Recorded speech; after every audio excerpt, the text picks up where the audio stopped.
Welcome back, everybody. We're here with a new, exciting to some, less exciting to others, a new Legacy format.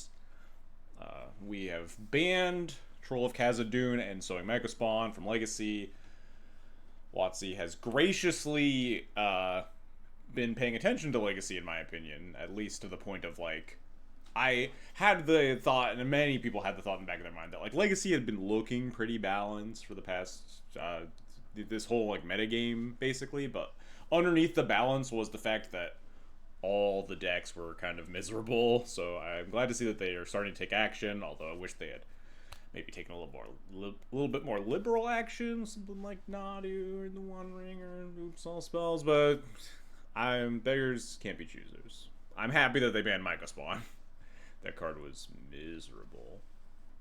I think almost all the Legacy players would agree. That being said, before I talk too much about D&T, we are playing in the LCQ tonight in 1 hour. So I want to finalize my D&T list for that, and I am currently in my last match of a league, so I want to play a little bit of D&T while chat trickles in. I'll talk some about D&T and like how I think the deck building has changed in the new meta, but I wanted to kind of just finish my league, warm up a little bit. I usually like to like play a warm up match before more high stakes stuff like this LCQ. So we'll warm up with a match, and then I'm gonna do some deck building and talk about more in depth what I think about D&T right now, where I think the Legacy meta is headed, at least in the short term, and then we'll try to finalize the list and submit it for the LCQ. So let's do all that. This is a dual commander league. Lost my 4th match last night. A very heartbreaker against like a weird colorless painter Turbo Forge list. It's like a very close 3. White Orchid Phantom, please return to my modern deck. White Orchid Phantom was so bad. Even when Eldrazi was like legal, White Orchid Phantom feels miserable to play. And the issue that I keep running into is that like there's just no good white 2-drop you can like just play in Death and Taxes right now. It's real slim pickings. It's kind of awful. As much as I hate to like cut 3 of the 2-drops and add like 3 and 4 drops into the deck instead, that's kind of what I feel like I have to do because all the cards are so bad. Well, we have the combo. Hard to pass up on this hand.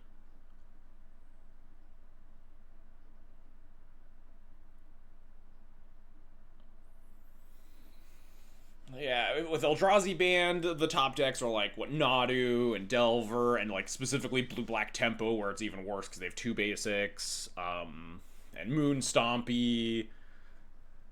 Just so many dog shit matchups for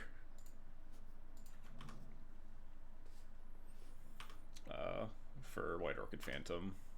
It's kind of miserable. Unfortunately, Spirit of the Labyrinth and Thalia are both also like pretty bad. I've been kind of wanting to put Thalia back in the deck with the rise of stock-ups and sneak-in shows and stuff. What's this? I mean, I guess the answer doesn't really matter because I have more or less one play. So we draw like Thoughtseize or something. Alright, I should probably Thoughtseize the Soporific Springs deck. It might be like, so like blue-black oops. It might just be some other nonsense. But I feel like I should Thoughtseize. Okay, it's just Painter. And I kind of wish I had cast Thalia, huh? A lot of these cards are pretty unbeatable. Kind of just want to take the stock up. They'll have 1, 2, 3 on the Urza Saga turn. We really need to find a removal because we're gonna get Saga Grindstoned soon.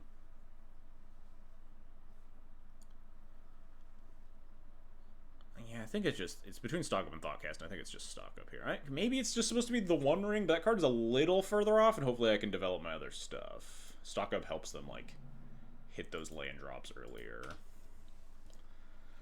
was feeling like White-Red might be better in the new meta. Yeah, that's something I'll talk about more, too. I do think that there's a chance that White-Red's good again. Red Blast stocks are really high, but Thoughtseize stocks are also really high, so it's tough.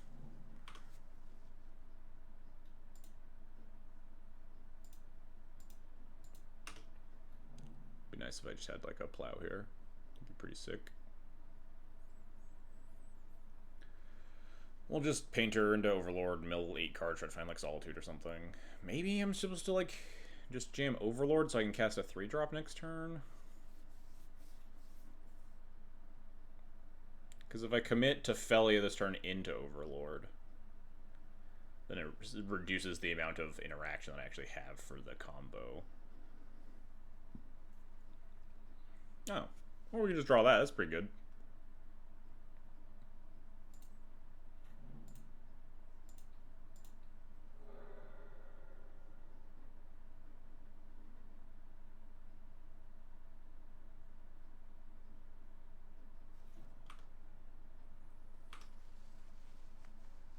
A little tempted to snipe the springs there, but the fact that they have 2 painters and like the ability to tutor Grindstone is a little bit threatening to me.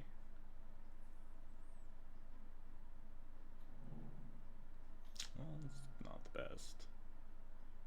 It's also now awkward that I have to murder my Felia attacking into 2/2/3s. Lava Whisper boots second painter.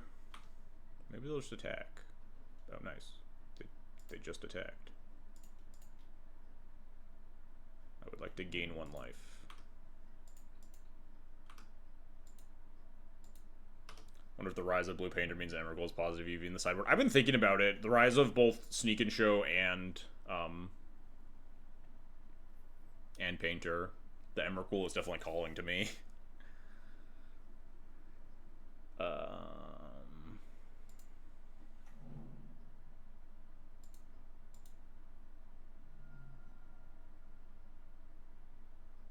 Blue Painter was Pyroblast Stonks. But like, yes, but also no, because they're also a 1-ring deck, and like Thoughtseize is often around as good as a Pyroblast, because you're just mostly countering stock ups and stuff. They don't have, against like Red Splash D&T, they just wouldn't just snap it in blue every time, right? They obviously do have very good blue cards, and you board in Pyroblast all the time, but let's just find Solitude. Let's just find nothing. How about that? How about we mill actual nothing?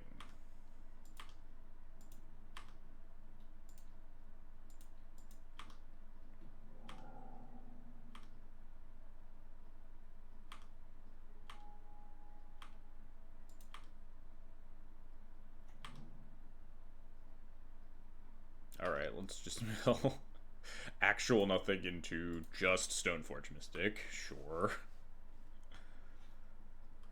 Flip Sleepy.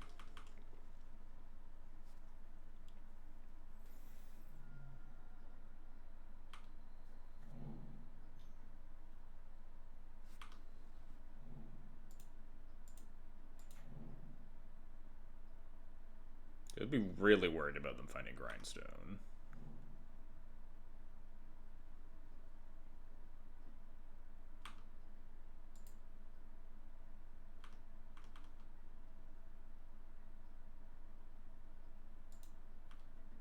Like, if they have Grindstone here, we have to, like, mill Solitude off the first Overlord, basically, in order to win. Let's see what happens. Skyclave. Oh, or we could do that, huh? Just Skyclave both painters.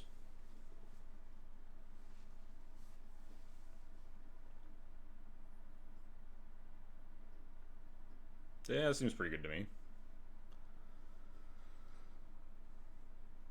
We do awkwardly have to get our Felia killed after giving them a 2/2 and a 1/3 to block, but then we could just kill the other painter and Skyclave like the key or something, which is nice, versus the 1-ring. Yeah, I'm aware of ward, but we have a land drop to make, so we're fine. Just ward 1, right? Yeah.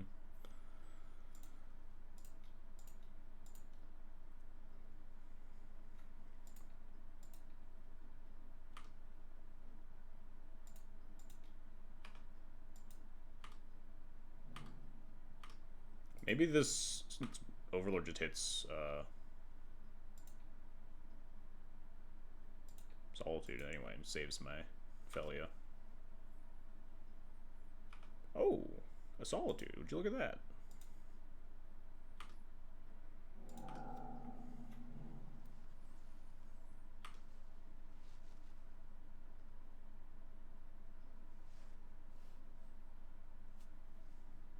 They might have like Force here.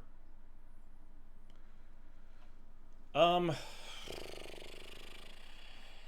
guess I pitch the Felia. If they counter my Solitude with their own Force, then this Felia goes to the graveyard, and then I just get it back to the Overlord anyway, and the Stoneforge Mystic is a better solitary threat. Or we could even, like, 5-land Stoneforge Pure Formula back the Felia, stuff like that, but...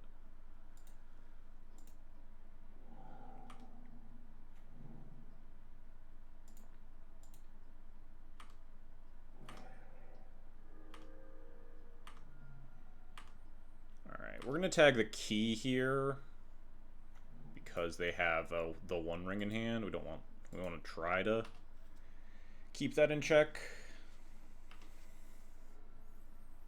Obviously, this is good if they find, like, Emery, but they get one cast before we can get rid of it. There's the One Ring. We can flicker our Skyclave, eat the One Ring. Wow, they don't even have a land drop, huh? So is Legacy fixed forever or irreparably dog shit? Are those my only two options?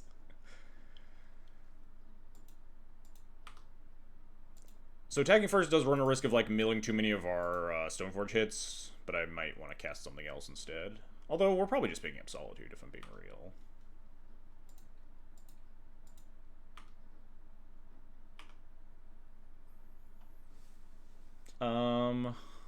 Okay, they just give up. I was about to say, we're flickering the Skyclave. We can also like Stoneforge, Formula back the Skyclave, the other Skyclave, eat more of their stuff. Yeah, that game's pretty over. We'll take that. That Wasteland draw was extremely good. I don't really think this deck is like enough to board in like the really fast stuff. I think that's more for Turbo Forge specifically. Anyway, to answer your question, I think Legacy is on its way to being... It's a better format now. I definitely don't think it's solved, or like it's fixed by any means, but... it could be a therapy matchup too, yeah. I'm getting used to having this card. I haven't played with this card nearly as often as I should. Let's get this out of here. We could maybe even get Sash out. Sash is only good against Emery versus this deck. Is any matchup a Thalia matchup? I'll talk about this fucking Thalia, man. Maybe it's just not a Formal War matchup at all. Don't really have a lot of things. Do I think they made up the right bans for something like Entomb? Personally, I think I'm biased. I did not feel Troll's impact nearly as much as the average Legacy player did, I think, because I'm so stuck in the D&T ways. I felt like Troll was like a very like it feels nonsensical because they're the ways that they kill you. Like Troll was like a good like self-enabler and helped you just play Entombs as your only enabler card, but like Troll was like so much less threatening than their broken starts. But obviously D&T's perspective is going to be very skewed. The fact that Troll lets you like fight through the hate versus a lot of the other decks where it's like, okay, well they countered all my Entombs or whatever, but now I'm just going to cycle Troll and reanimate a 6/5 and beat them to death, stuff like that. I think Troll was the correct ban because they don't want to just ban the archetype, and I think like banning Reanimator Entomb is going to just kill the deck dead. What the hell am I cutting? I don't think these Bowmasters are very good. It's like just the One Ring. I guess they're a Thoughtcast deck. They just like cut 4 more and Sash. Just a Phantom Blade Cauldron deck.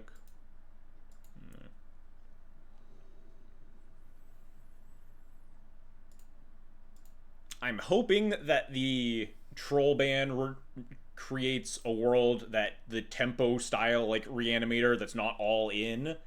I'm hoping that it kills that deck and Reanimator goes back to being like, you know, a Dark Ritual Lotus Petal deck, and the terms of engagement are very clear. I think that would be a much better for the format. We'll see if that's what happens, or if they're just like, oh, we'll just play, you know, like Tameo, Bowmaster, Barrogoyf, Entomb, reanimated, blah, blah, blah, blah. Anyway, this hand's unplayable. Had a lot of our good cards. This hand also kind of sucks, but on 6, with like turn 1 Thoughtseize, we're going to keep this bottom 2nd Felio. I'm so used to playing as a red painter and almost create when you cut Lion's Edge. Yeah, Lion's Edge is okay here. I'm not guaranteeing that those 2 cuts were the best cuts. We're kind of just like vibing, and I was ranting instead of trying to figure out how to sideboard versus blue painter. But only really interacts with Emery versus this deck, so definitely has more reason to get cut.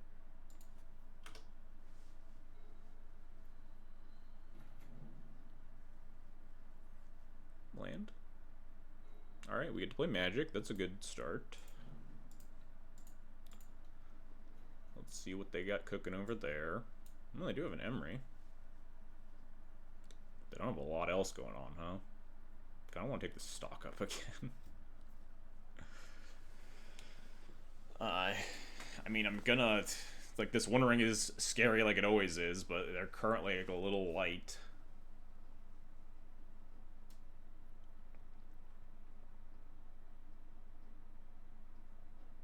What the hell is the movie poster in their hand? The One Ring.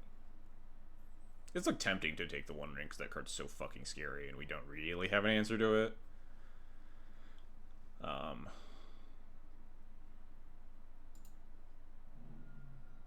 Stock up's pretty good though. Not upset to take stock up.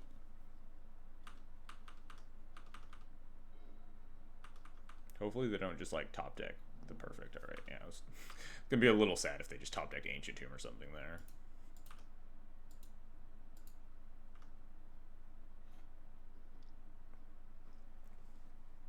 Flute's fun. Flute helps me answer the One Ring.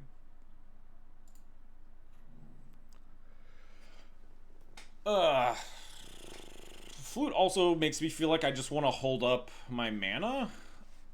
The Stoneforge isn't even that good to start with because we board out a bunch of our stuff. It's mostly just removal spell or Cauldra.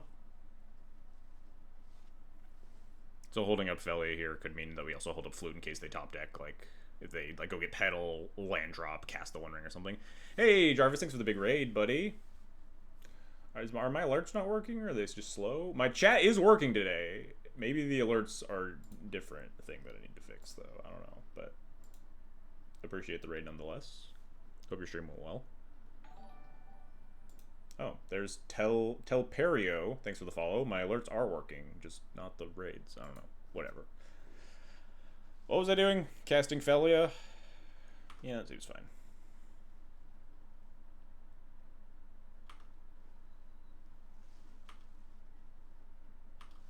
Gonna fetch before this Saga activates, so I don't get Pithing Needled.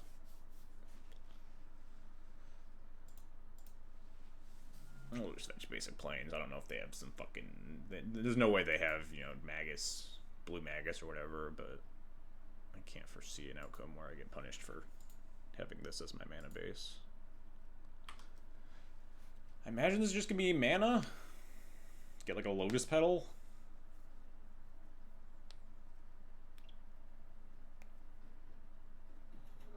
Yeah.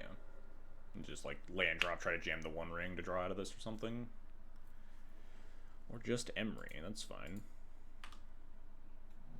They didn't hit the land drop for the One Ring, so we can just Solitude this Emery.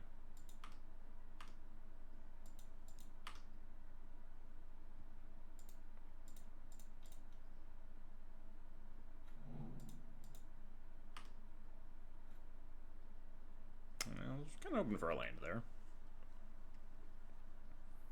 I guess we'll just Solitude Emery, pitch Flicker Wisp, cast Stoneforge, go get both of our equipment. If they do manage to like top deck Soul and cast the One Ring, they've got to draw 1 card before we disrupt our Flute, so that's fine.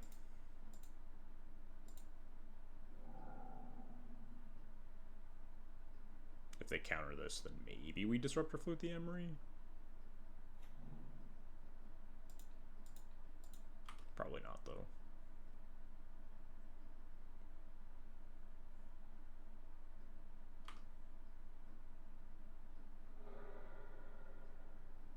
Consign the Solitude.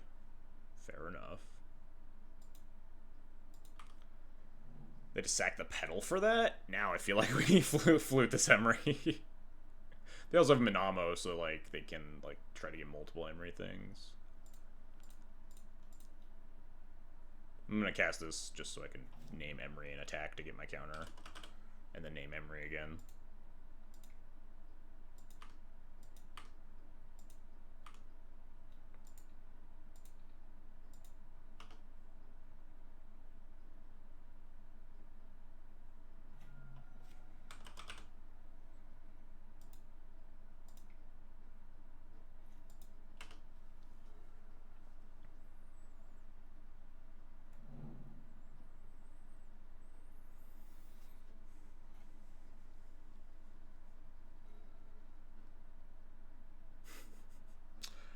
Play Witch Enchanter, cast Flicker Wisp, flicker my Witch Enchanter to kill the pedal, attack with Felia, flicker the Wisp to end step flicker with her land. Seems like a pretty solid line.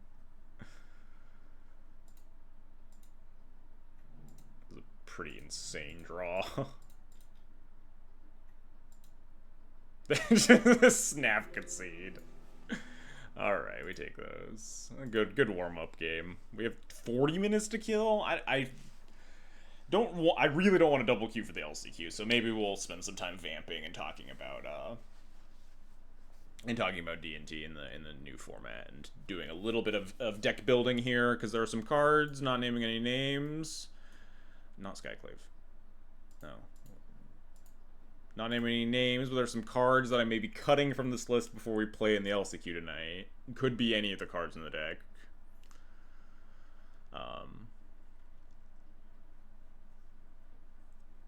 Anyway, so let's do some deck building, talking about D&T and stuff. I think like we're chatting a little bit. Hey, Demonic Tutors, thanks for the follow, appreciate it. Like we were talking about a little bit at the start. I think Red White does have a real chance of being relevant, with the rise of stuff like Blue Painter and Show and Tell. Let's get some MTG Goldfish stats and stuff before a challenger prelim. This is an LCQ, the last chance qualifier, so it's like the special prelims where if you 5-0 you get to play in the showcase. Can I interest you in 4 Relic, 4 Ketramos? Probably not.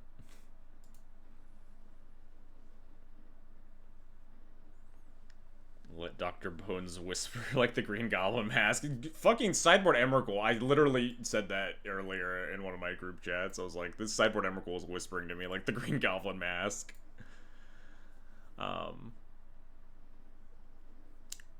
Just play 60 card 2013 D&T. That seems like a pretty solid plan. So I think it's pretty clear. Did they already like cut the banned decks out of the metagame? I guess, because obviously there's no blue-black reanimator or anything up here, even though it's like show decks from the last 30 days. I guess show decks without a banned card in them from the last 30 days and just killed all of the Entomb and Mega Spawn decks. Fair enough. I do think this is like a pretty reasonable way to go about. I think there's gonna be a lot more Nadu. Nadu is like feels a little bit underplayed online. People talk about like, oh, there's too much clicking. I don't know if I really buy that for like the reason people don't play it. I mean, I think Nadu having pretty heinous vibes is a pretty good reason for not to play it, but Nadu tends to do really well in big events, and like the players who want to win gravitate towards it a lot. Like we saw 3 Nadu decks in the top 8 of the showcase on Sunday. It was like Breakfast won it, and then no, I forget. Breakfast won, and then like 2 Bant Nadus top 8'd, something like that. I forget. But the decks that I fully expect to see in great quantity are Tempo, either blue-red / Rug, along with Grix, or not Grixis, along with blue-black. Painter, Blue Painter has been on the rise. Moonstompy, Oops All Spells, Show and Tell, Nadu. and then a smattering of other stuff in the tiers below. I think those are the big decks. Nadu isn't even that much clicking. Yeah, exactly. You click like 2 times to draw a card. You just click like 10 times, then your opponent can never win.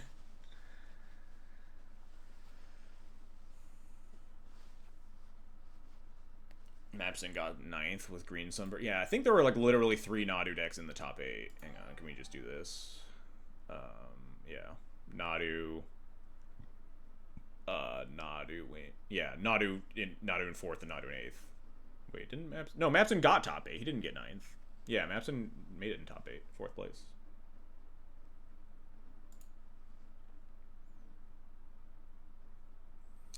Zebra Gum for the win. Thanks for the follow. Appreciated. Legacy looks so much better now. I think, yeah, we're definitely on the right track. I am definitely fearful still of specifically Oops All spells, but the fact that I do think the premier decks to be playing right now is probably just Tempo. Hopefully battles back some of the combo decks that I'm scared of, and I don't really know the breakdown of like Tempo versus Nadu. Matchup seems probably close. Maybe we see more blue-red to cast more Pyroblasts, because Pyroblast being good against like Blue Painter and Nadu and Show and Tell is really good. But as a D&T player, you love to see Tempo decks coming back. I think your matchup versus most Painter decks is pretty good. We just like stomped Blue Painter pretty badly. They did have some awkward hands, and we got to Thoughtseize them. The Blue Painter matchup's certainly probably worse than the Red Painter matchup. They have the ability to run away with the game with stuff like the One Ring if you don't answer it. Moonstompy has used to long ago, been the buy, but has trended towards bad. I at one point thought it was actually unfavorable for D&T. I think it swung back to being favorable again. I do think Moonstompy deck lists will have to change a lot too. We see Kulu Limpa, one of the GOAT Moonstompy players. These decks I think need to start respecting Tempo more than they were doing in the past. And I think that even like as they're constructed right now, I feel pretty good about my matchup as D&T, especially with the Felia Overlord plan. Very hard for them to interact with, and like really, really busted and hard for them to beat. He's even on the sideboard Emrakul. Maybe should we play the sideboard Emrakul today, chat? Just fucking get all those Painter players. Get those Show and Tell players. They Show and Tell in Atraxa. You just fucking put in Emrakul. Like, there's like... I don't think there's probably room or need enough in the D&T sideboards. I think you're probably more well-served, like, trying to sideboard for your worst matchups. But, we'll get to that. All this is to say, not sure. It's always hard to tell where D&T's going. D&T's a control deck. You kind of want to try to react to the decks that are happening. I almost played Moonstompy in the LCQ tonight, just because it's pretty smart to just play like a really good proactive deck. But I played a league of Moonstompy. It felt okay. I played a league of D&T. It felt pretty good. Very, small sample size, couple water out of the ocean and all that. But D&T's good vibes. Want to play some D&T. Hey, Robot Man, thanks for the follow as well. So we're going to play a list like this and try to construct it in a way that I'm happier against a bunch of the top decks. This is a reason that I added like Cabal Therapy into the deck. Cabal Therapy is a card that I'm not very good at casting. It definitely is a pretty skill-intensive card a lot of the time. And I've tended to lean away from it, especially when it comes to combo decks where your name isn't always like locked in, against decks where you're like coin flipping on your Cabal Therapy against Oops All spells. You're like, all right, do I name Balustrade Spire or Undercity Informer? Kind of just a coin flip. Against Sneak and Show, do I name Show and Tell or Sneak Attack? Stuff like that. It is a really sweet card, and obviously it's not just a like, oh, I named the wrong card, I miss. You get the flashback, really good with Orcish Bowmasters, and like just a lot of little piddler bodies you can sack to your Cabal Therapies.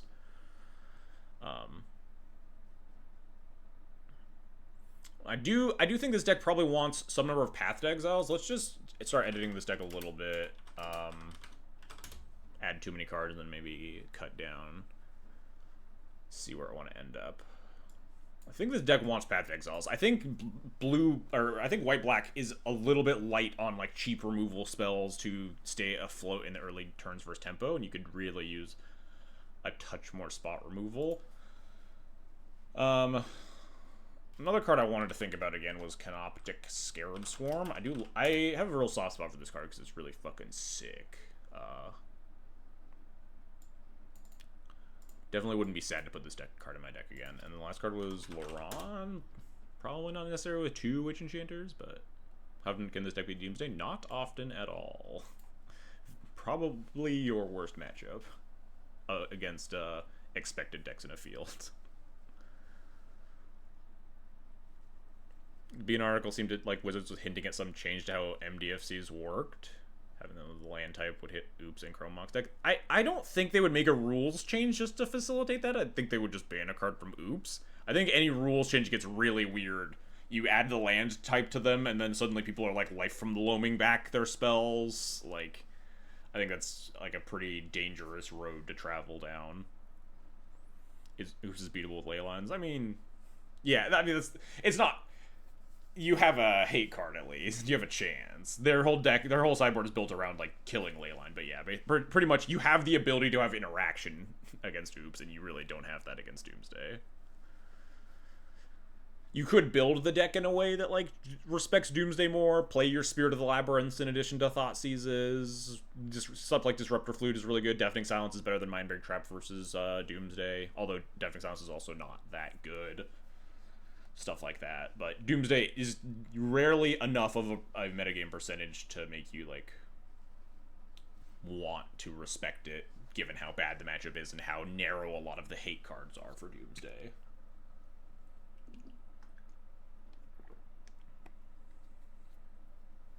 Yeah, pitching your MDFCs to Mox Diamond and buying them back with Life from the Loam seems like not very reasonable. It's very dangerous, and I think they would likely just ban a card from Oops All Spells instead. Very funny that I've seen lists, like Oops lists that just like play the Belcher's main deck, and then so if you banned one of the combo pieces, the deck would probably still be alive, honestly, if you just like ban Spy and the deck's just like Informer Belcher as the payoffs or something.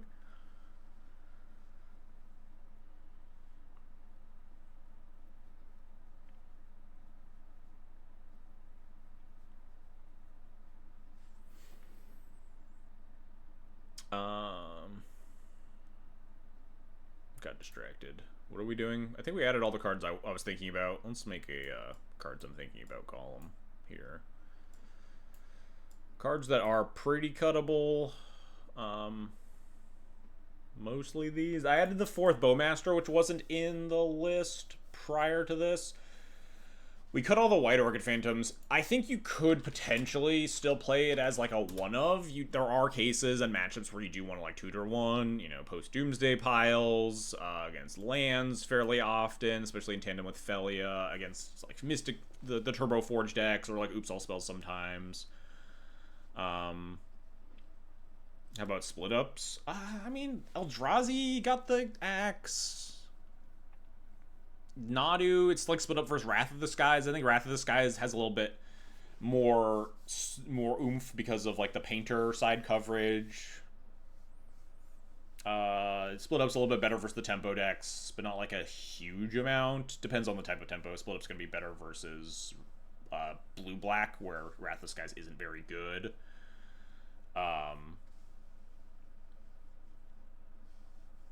But I think the extra cover... I think I like Wrath more versus the Nadu decks right now, mostly. Especially, like, I think Wrath is going to be better versus Breakfast, because they're, you know, a Saga deck, too. But it's tough. You could maybe play Split Up, but I think Eldrazi getting the axe... Can we play, like... No, we probably can't go back to whatever that card was called. Battle of Bywater. I was thinking, because, like, Battle of Bywater started seeing play because Eldrazi was playing... Or Battle of Bywater stopped seeing play because Eldrazi with not Micro Spawn, with Fleshraker and Frog and stuff, and both those cards are banned. So it's like maybe you could play Battle of Bywater again, but probably not. Still misses like the little guys and on Nadu boards. Still misses Fleshraker, who is still legal and like played in the Forge decks. My super hot take for banning cards that Oops to keep the deck functional. Memories Journey and Jack. I mean, if we ban 2 cards, we could ban a lot of 2-card combos to like make Oops worse. It is a yeah, like Carmen is on record like literally saying we're not afraid of looking stupid if we're banning the right card. Something like like Troll. Troll does look pretty stupid on a ban list, but if they think it's the right decision, then I'm happy that they're gonna make it. So I mean, banning like 2 cards feels a little bit like just to like try to circumvent Oops's hate, like anti-hate plans feels a little weird, but I mean, you ban Battle Space by and Understated Former, then you just kill the deck dead rather than like try to keep it functional but make it more reasonable. But I do understand trying to make Surgical and Fairy Macabre have text against that deck again is a pretty reasonable strategy. If they ban just Thoracle, then how much does the deck really lose power? They just like play the big troll. What is it? It's not Lotleth Troll. There's like a troll that like just domes your opponent for the number of creatures in your yard or something that they play as a secondary win con.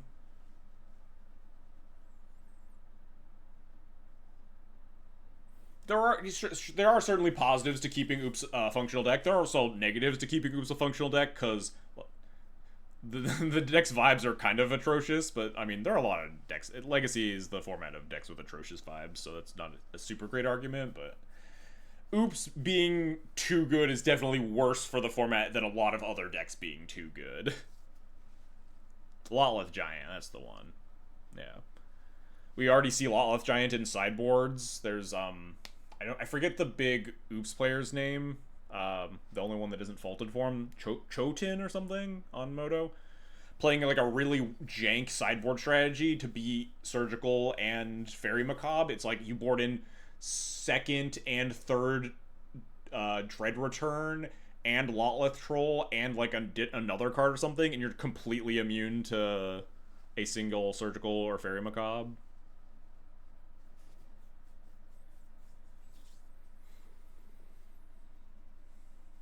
Which I guess is maybe we look at that sideboard plan and think that potentially banning Memory's Journey and Jack-o'-lantern is not the way to go, right? But there's also like a bunch of extra pieces you shove into the deck and then can suddenly draw and make your deck clunky again like it used to be when the deck's combo was like reanimate your Azami and Laboratory Maniac or whatever. Reanimate your Angel of Glory's Rise or whatever to get back your Azami and Laboratory Maniac and tap it to draw a card. Remember when that was how Oops won? Man. Fucking Thassa's Oracle. Thassa's Oracle does suck.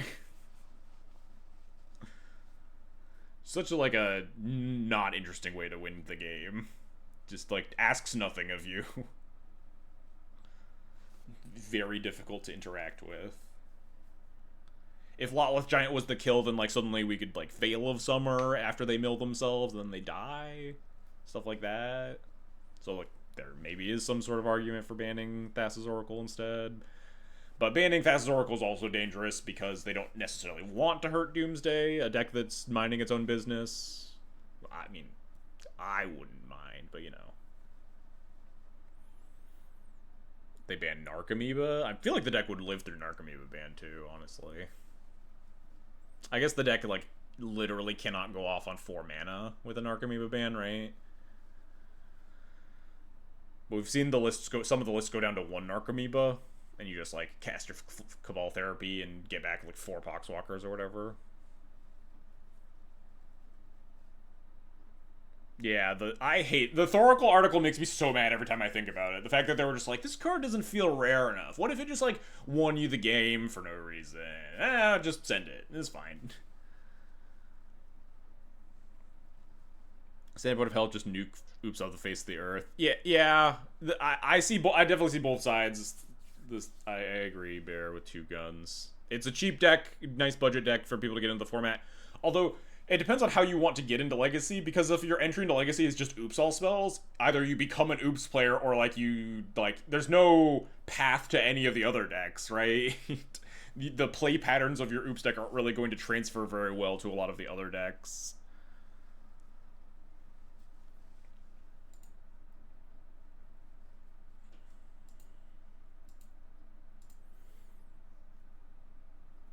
Chromox, the other I mean, so a lot of the cards transfer like Dredge if you want to go that way, I guess. But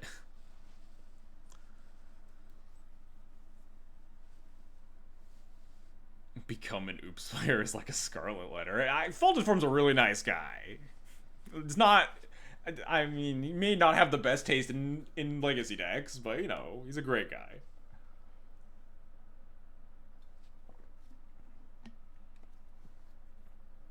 Yeah, I definitely understand that the killing decks is pretty bad in the format where decks are like, you know, gajillions of dollars.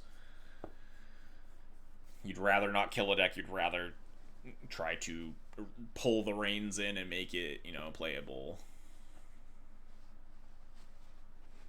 but not overbearing. The problem is that like a deck like Oops, the limit of playability I think is lower than like a deck like Delver. Delver's a much more socially acceptable top deck of the format. If the format gets too much Oops, people get really mad. If Delver is like 20% of the format, people are much slower to get mad.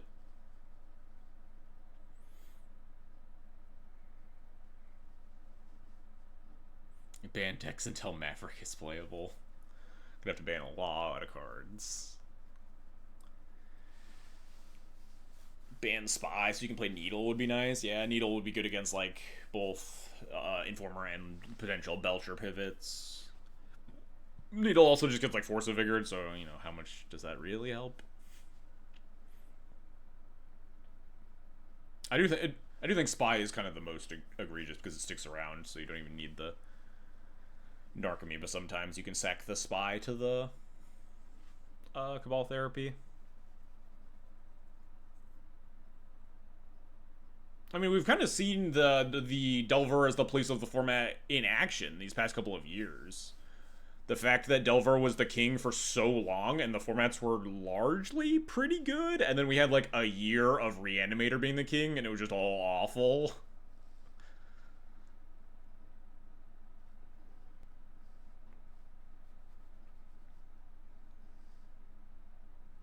We saw like Underworld Breach get instantly Gigaban because it was just a horrible thing. Luris was a Delver card, so it didn't quite count. Oko basically became a Delver card during the Snowco era.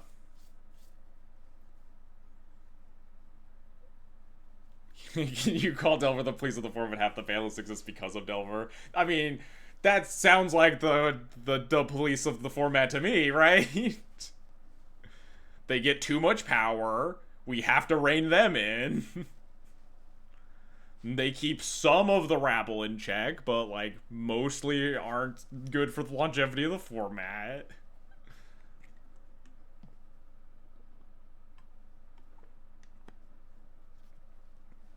But I do think Delver's a good top deck of the format, jokes aside. But like they should and do ban down Delver when it gets like too good. Which is usually when it gets a card advantage spell at 1 to 2 mana.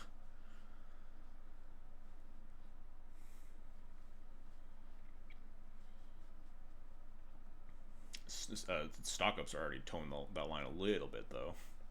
3 mana card advantage spell, but it's a really good one.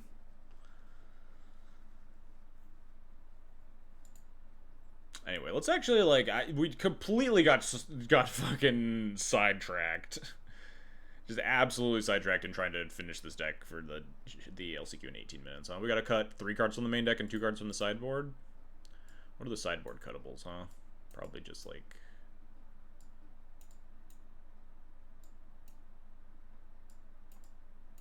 these.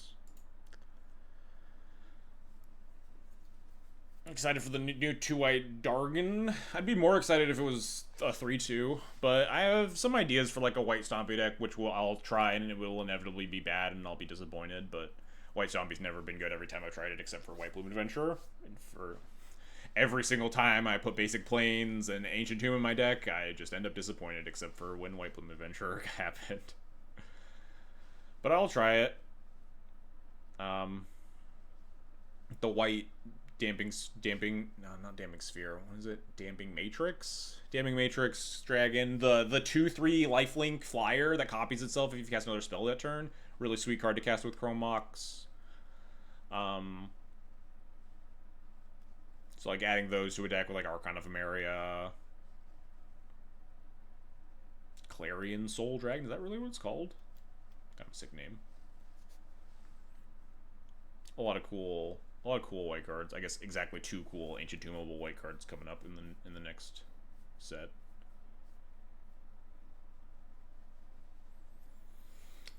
Yeah, all the mono white Ancient Tomb decks end up putting in 4 Seasoned Dungeoneer, which is because it's like your only good card advantage spell. Notably, the flying lifelinker guy is a human, so like maybe you could do some Cavernous Soul stuff again with like the lifelinker plus like Anointed Peacekeeper or something, plus Seasoned Dungeoneer, have some like mono white human stompy stuff. Bomba and Modern Goblins on all the commander cards on Modern now. I feel like Bomba and Modern, wouldn't that just be like a red-white energy card? Just like people would be using it to flip a Johnny and not using it to tutor up with Goblin Matron.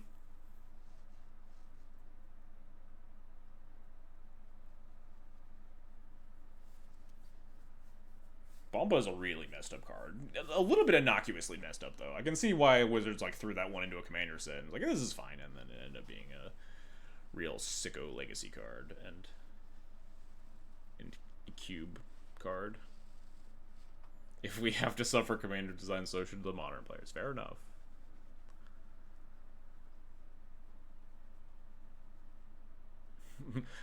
Instructions unclear. Modern now has planar nexus.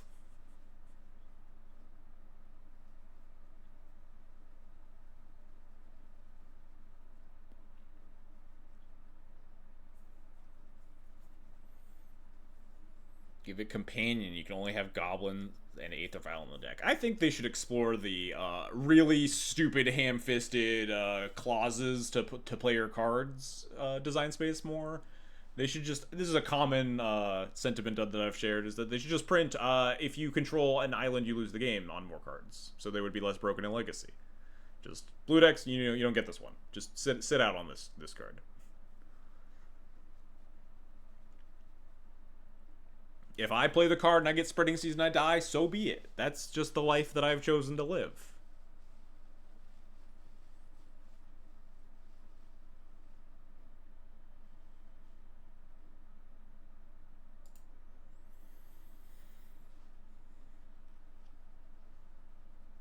It's the type of design space they can put mono white on top of it. Exactly, you get it. This card can't be cast unless you control like 2 basic planes, and it's like a 2-mana Thalia that taxes for like 3.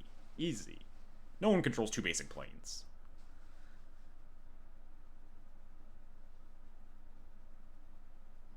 Hey, Cora, thanks for the resub. Happy sub here. What did you get me? I got you... fuck. I couldn't even think of anything, because I haven't done anything like Moonstompy related.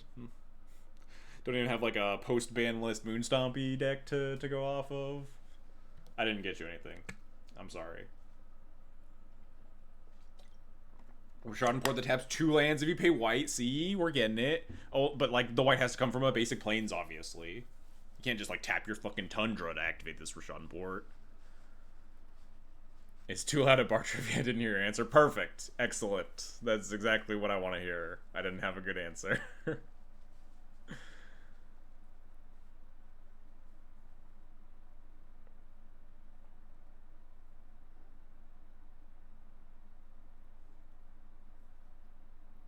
A signed copy of Primeval Titan? Absolutely the fuck not. Get out of my chat. Anyway, chat, what are we cutting, huh? What are we vibing with for this? I think we're cutting 1 Mindbreak Trap. I think it's the new top of the meta, Delver. Or Tempo, whatever you want to call it. Blue-black Tempo, blue-red X Delver. Probably the best deck of the format. Nadu. Blue Painter, Show and Tell, Moonstompy, all floating below that.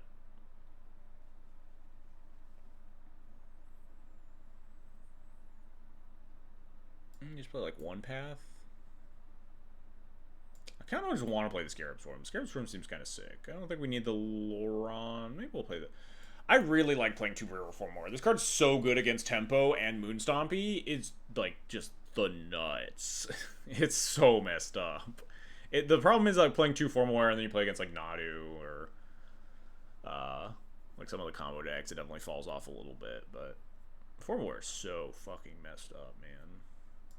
We just play like this, cut these. What matchups is Wrath for? Most matchups where your opponent's going to play 0 to 1 CMC, enchantments, or artifacts or creatures.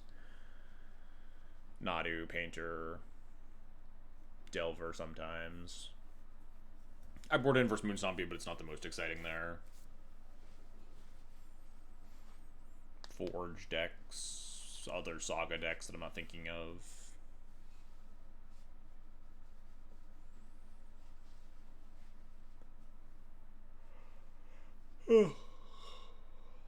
What's our white card count if we cut these things? 4, 9, 10, 11, 12, 13, 14, 15, 16, 30? I've been like a little bit strapped, and like Overlord's like kind of a white card a little bit sometimes. Feeling like I was kind of strapped for white cards for my Solitudes on occasion as we add like Overlord plus Bowmasters plus Thoughtseize to the main deck, adding another colorless card, stuff like that. It's felt a little bit awkward, but maybe we'll just do this, huh? How does this look, chat?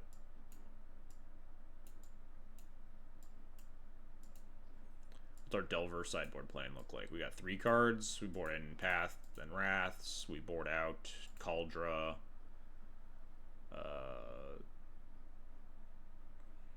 Maybe just cut 2 Thoughtseizes versus blue red. Against blue black, I'd want to leave in Thoughtseizes. I think interacting with like Kaito is pretty profitable. Could maybe even cut the 3rd Skyclave for like one of those 2 drops. I feel like I'm a little too 3-drop glutted with this build. I think this is probably fine. Let's save this one off. Put it on Flex Slot. Shout out to Flex Slot, where all of my decks are. I will also, sorry to everyone that like loves my sideboard guides. I don't know how many people actually use those, but I didn't make a single sideboard guide for this like interim meta between Frogban and Trollban. Just a number of things going on that just didn't end up happening. But I will be back with the sideboard guides now that I'm playing Legacy pretty regularly again. Let's sign up for the LCQ before I forget, huh? 8 minutes left.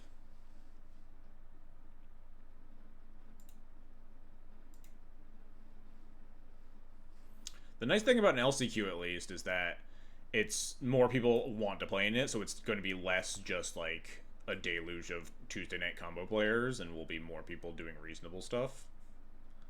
Of course, now that I've said this, we're going to play against some combo deck. Post Troll, Myco Ban,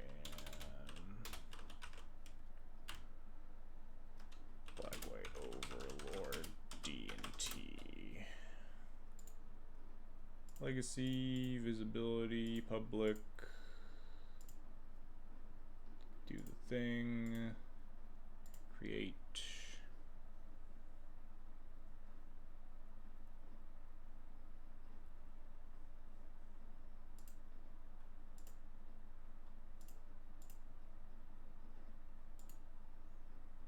Put on Stream Decker as well. I feel like my Stream Decker is probably like 90% just different D&T deck lists that I don't edit, and I just upload the new one instead.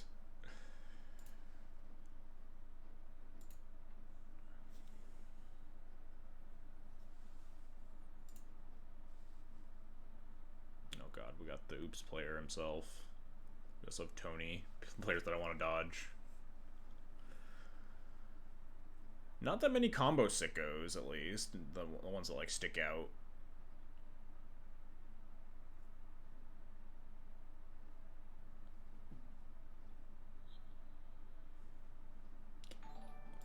Also, someone please remind me to do the giveaways, because I always forget. But, we will do a Playpoint giveaway. It's the new month, so I have my new codes. Not go to Twitch. What am I doing? Going to MTG Goldfish. There we go.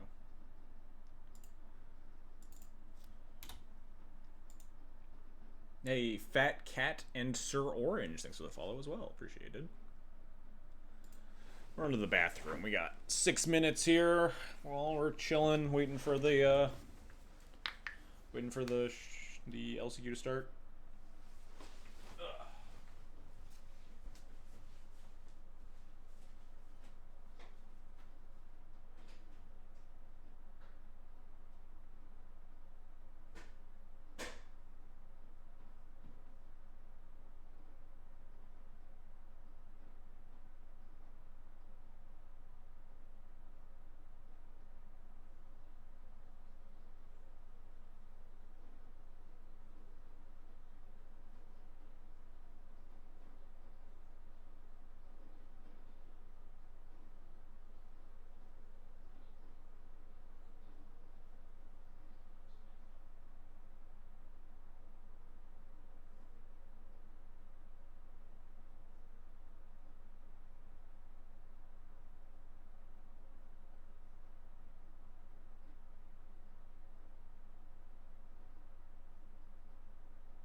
Alright.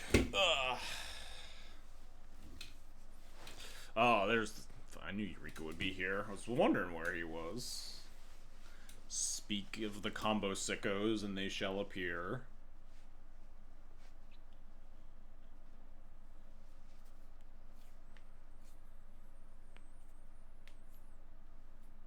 Alright, so this is a single elim. You have to 5-0 to get your last chance qualification for the showcase. If we lose early, we will simply, just jam some more league matches, hang out, chill, play some regular D&T. If we keep winning, we'll keep streaming until the event's over. I'll wrap up the stream either when this event ends or at my usual time in like 2-ish hours. So we'll see where that takes us. Hoping we just keep winning, but if we keep winning a bunch, we'll probably be ending the stream at like fucking midnight. But that's the life that I've chosen. Ugh. I do miss Thalia plus Port. I was thinking about Port again. Port was like always really good versus Sneak and Show back in the day. And Sneak and Show coming back. Port's pretty nice. The problem is that you're not really allowed to play Port in your splash builds. And the splash builds are like mono white is just really lacking.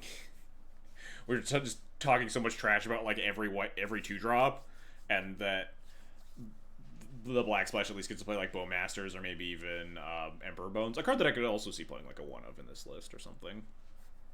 And the red splash gets to play a Johnny, honorary red card. But even then, the red splash is kind of lacking on 2s as well. The white splash just has nothing. The black splash has become a better Felia deck.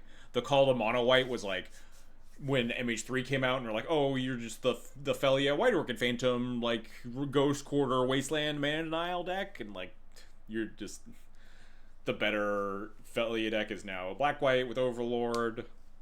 Mono white keeps losing. It would take a really messed up card that also, like, for some reason wouldn't be playable in a splash list to go back to mono white as, like, the de facto D&T list. I can't really envision a world where that's the case. Unless they print one of those really messed up cards we were talking about. Where they only work if you just have a bunch of basic planes and nothing else in play.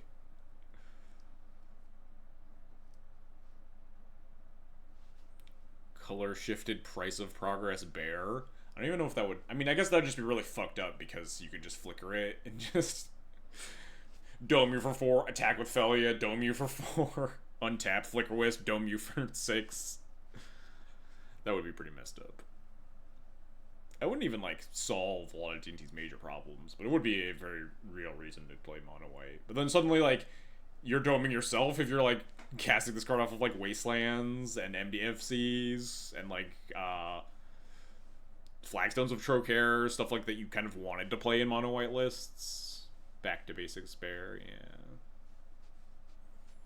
But like you could play a Back to Basics Bear in Splash lists. These decks have a lot of basics and access to those basics with fetch lands.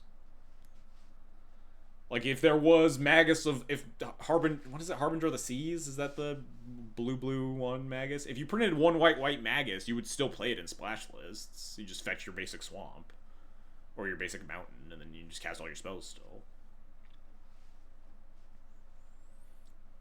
Back to Bear 6. Non-basic lands are 2/2 creatures that lose all other types. That would be pretty fucked up.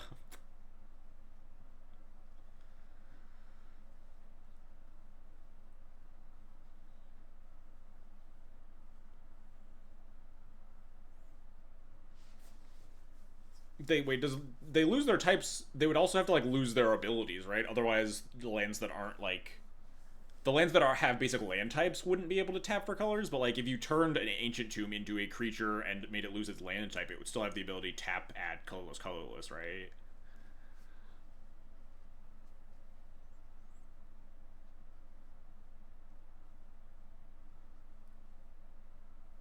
It would have Summoning Sickness, but like. And it would turn off, Basic Forest, because Basic Forest only gets the tap ability from being a forest, probably. God fucking... We just play against Oops All Spells round 1, huh? Alright, we'll just have the perfect 7. We won the die roll. We just gotta get Thoughtseize in our... Thoughtseize into, like, the most messed up. Thoughtseize into Stoneforge into, like... We just need it all. We just need to have it all. It's fine. It's fine. Well, this is not it all. This is not it all.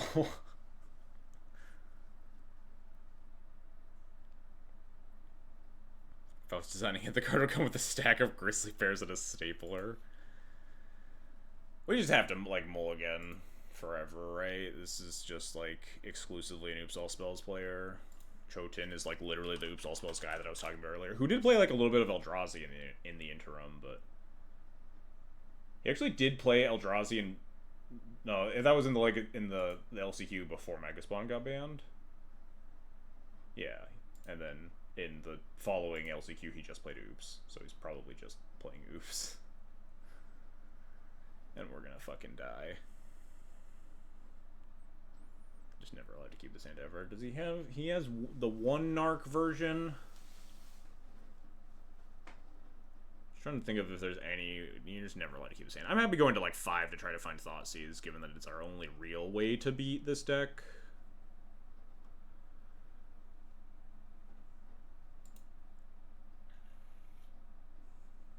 Do we go to 4 or do we keep Stoneforge for Sash? Bottom land, bottom Bowmaster, keep this. Try to win a game that he's not on Oops for some reason. It's just like definitely Oops and we're gonna die. Kept 7, right? It's a world where a 4 with Thoughtseize land Stoneforge wins. No! Fuck. Alright, well. Alright, here's our plan.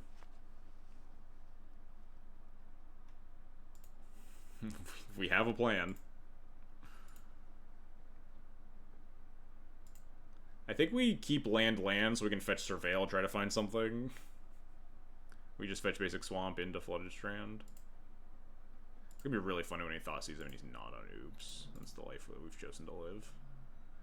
It'll be really funnier if we just top deck Stoneforge. If he is on Oops, the Thoughtseize keeps us alive, and then we get top deck Stoneforge and actually win this game off of disciplined mulligan decisions. Would be real nice. But like, Chotin is like the Oops person. It's either Oops or Eldrazi, and Eldrazi just got a ban, so I have to imagine it's Oops. And if it's Myco Spawnless Eldrazi, then I feel pretty confident I could win some post-board games.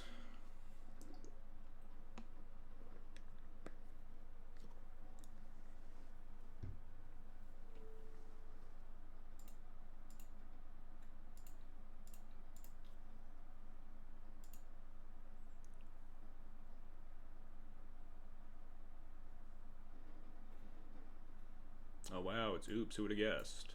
Well, I mean, we take this Undercity Informer, and then we hope for the best.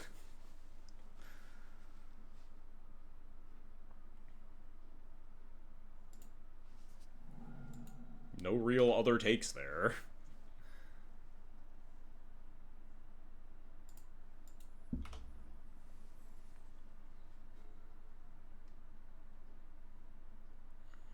Once upon a time.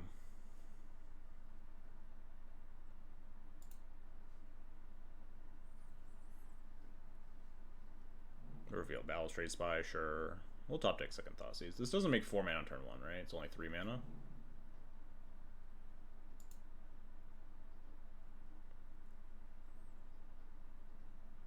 Oh, do you also top deck Dark Ritual? Oh, top deck Undercity Informer. And we don't draw Plow. Sure. We actually Thoughtseize bug. God damn it.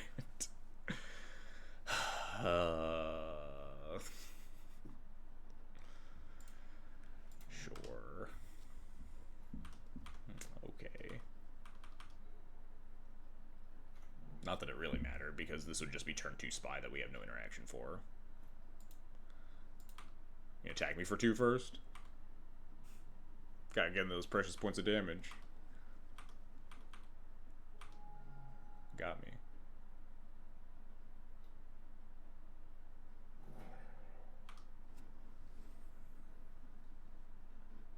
I feel like them going for it that turn was, like, kind of insane, wasn't it? Shouldn't they have just, like, if I'd just, like, drawn Plow or, like, Solitude or something, they would have been down low?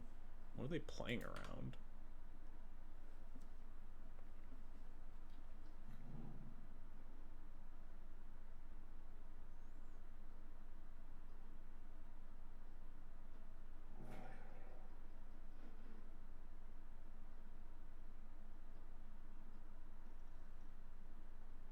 Check for no top decks. Where's the Thoracle? They top deck Thoracle? I mean, it doesn't matter. We're just going to die to beats, and they're going to memory starting me or whatever. I don't really give a shit. I'll just let them do their thing, right?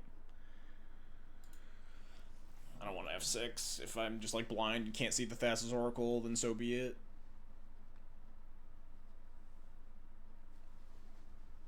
They can see my Prismatic Vista. That's totally fine. Arthur Bespokey? Bochi? Thanks for the follow. Appreciate it. Name Source of Plowshares. Yeah, a card that I definitely have in this hand and just forgot to cast. Yeah, they just therapy themselves for the top deck Thoracle and then get it back with the Dread Return. Fair enough. Yeah, Chotin's lists are really weird.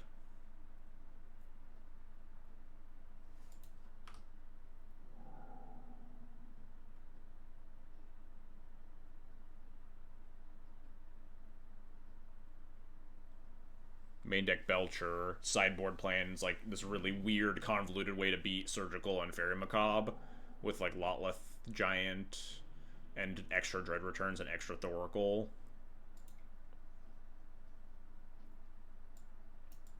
Well, we'll do our best, huh?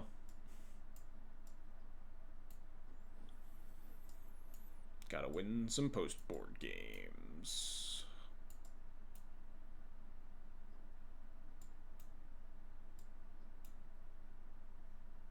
Well, we have all these bad Bowmasters, too. What's less bad? A lot of sideboard cards for this? Yeah, you kind of need to, with how unwinnable that game 1 is. I mean, we just always lose that game 1. We need, like, double Thoughtseize Plow as our opener to beat that.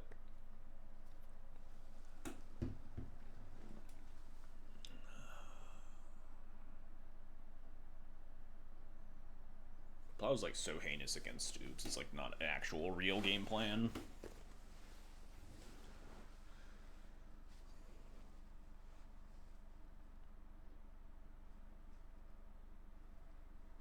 Maybe we just have these Bowmasters in because they attack and block and let you like hold up flute and then cast bowmasters on it and stuff. Yeah, they're a flash threat. They're gonna likely come up more than Solitude, I think. There's no even bridges in his lists, in their lists. Solitude generally not gonna come up. You can like do some weird finicky stuff where you can kill like two of the, if they go off with Undercity Informer, and then have to sack the Narc Amoeba to get back the 4 Poxwalkers, and then you have like 2 removal spells and Poxwalkers, and for some reason they don't cast the Jordan turn first. It's like so many things that have to go right that it's just like really not worth it. Transform sideboard to full on Barrow Whiffs and Shield Dreads. I would fully be here for it. We could very much more easily win that game than a game where my opponent just tries to kill me. We still have Skyclaves in our deck. We can like put Cauldron into play.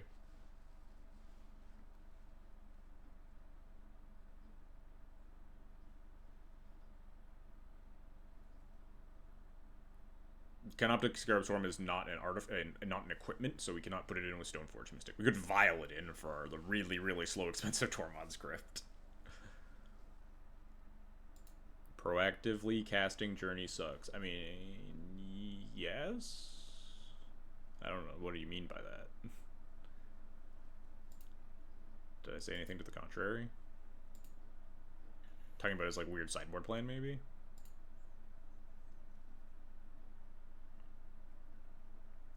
Well, this hand seems unplayable.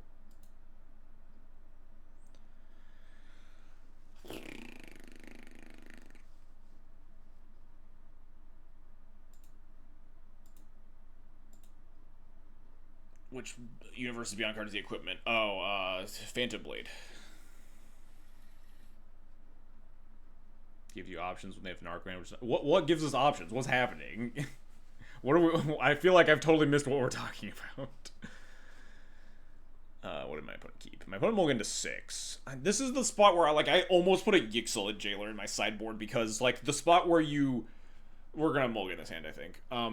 The spot where you have some sort of disruption and then you want to lock the Oops player out is like the only card you could really recruit for is Yixilid Jailer.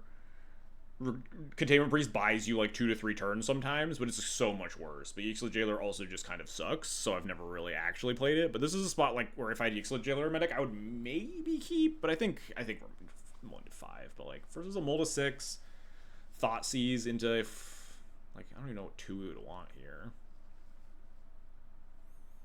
But like if we just mold a 5 here or find a Leyline hand, it gets Force of Vigor, we're just sad. I guess we can also find like Deafening Silence, Mind Bag Trap. Alright, now this hand's much better. I think we just bottom double Recruiter. We just keep Wasteland, 2 lands, Containment Priest. Just slam Containment Priest, Wasteland them, and hope for the best. Yixilid Jailer is worth playing because the art is... Yeah, Future Sight border, it's real sick. Maybe we should have played the Yixilid Jailer. I totally forgot to mention it when I was talking about deck building. It's a card that's like on my radar, but will definitely only really tick up if Oops becomes more of a metagame presence. Maybe we bottom the Plains actually. We get a Surveil land. We keep 1 Recruiter as like extra stuff. We can always just cast the Priest and then use the Wasteland.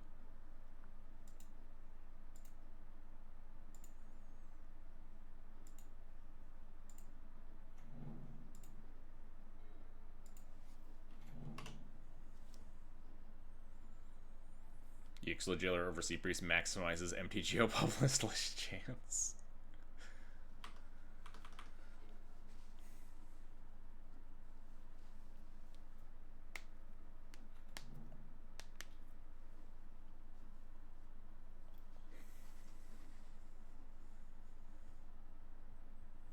If I see a land on top, am I keeping it though?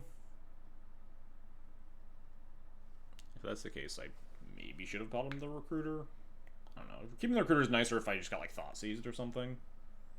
Although Jotun's lists actually just straight up don't play Thoughtseize.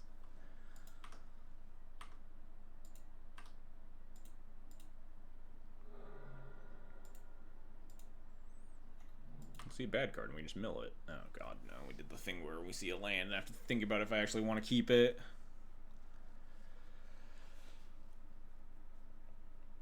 Is a land better than a random card in my deck? we're going to untap, we're going to play Wasteland, we're going to cast Containment Priest.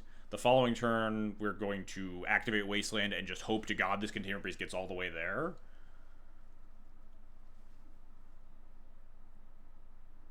Yeah, enigmatic is probably a good word for these lists. Which means I think I do bottom this, because I'd rather dig for, like, Mindbreak Traps and Deafening Silences and stuff. Like, what does 2-mana after Wastelanding do for me? It lets me, like, maybe cast a follow-up spell that I don't have yet. But if all this is the case, then I maybe should bottom Recruiter. Recruiter is good insurance against Thoughtseize, which I already said doesn't exist. We could bottom this, look for, like, Thoughtseizes and stuff, too. Do we need a recruiter land to recruit Skyclave in case they slow Belcher to beat Leyline Priest? Yeah, that's a pretty reasonable argument.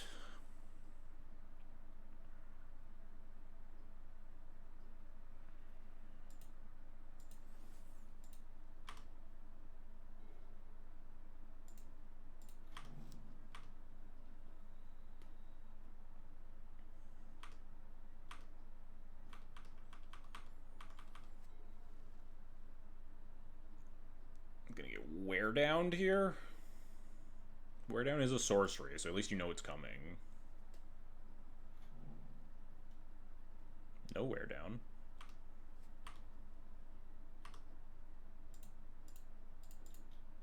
I should have probably played Wasteland if we drew another Wasteland.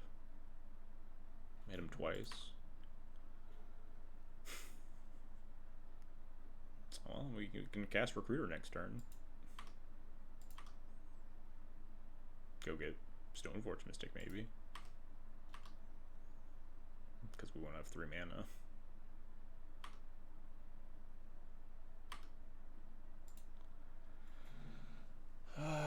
Do we go after the green mana to turn off a Wear Down? Rather than go after black? Because the deck has just infinity black mana and not infinity green mana? I was fully willing to die if my opponent kept Impact versus Death and Taxes. I had accepted that as the fate that was going to befall me. It would be kind of deranged for them to keep it Pact of Negation versus Death and Taxes for no reason.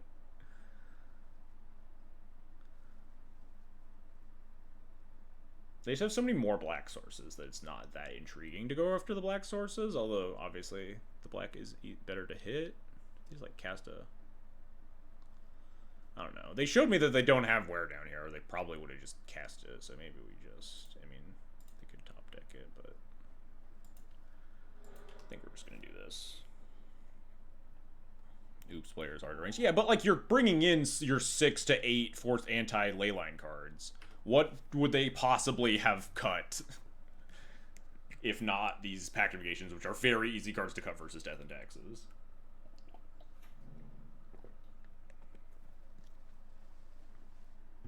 Hey, a Skyclave that I potentially cannot cast.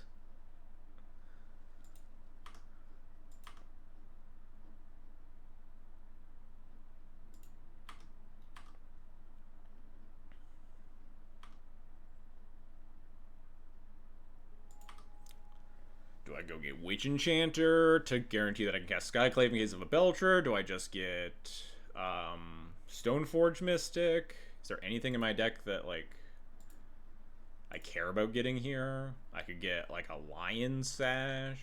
Probably not very good.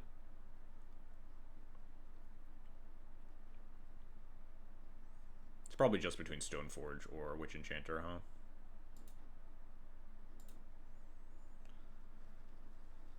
Probably just Witch Enchanter.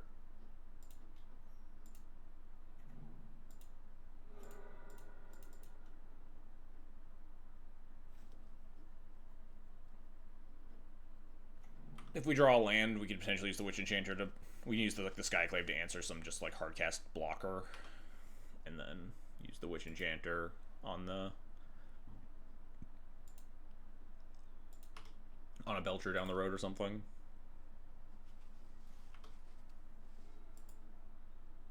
Is Flickering Lands worth it? Maybe Flicker Wisp was worth thinking about.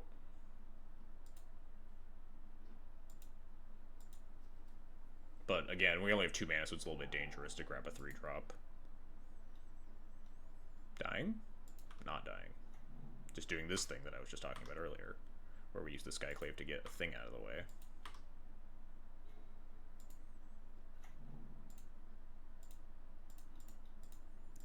Turn 4 free once upon a time. Yeah, the rare. What did they get off of? Okay, they got and pitched this Spirit Guide. So now we do have to be a little careful about attacking, actually. If they, like, hard cast a, backside of Fellmire, like Dark Writ, killed Skyclave, get a 3/3 block Containment Priest.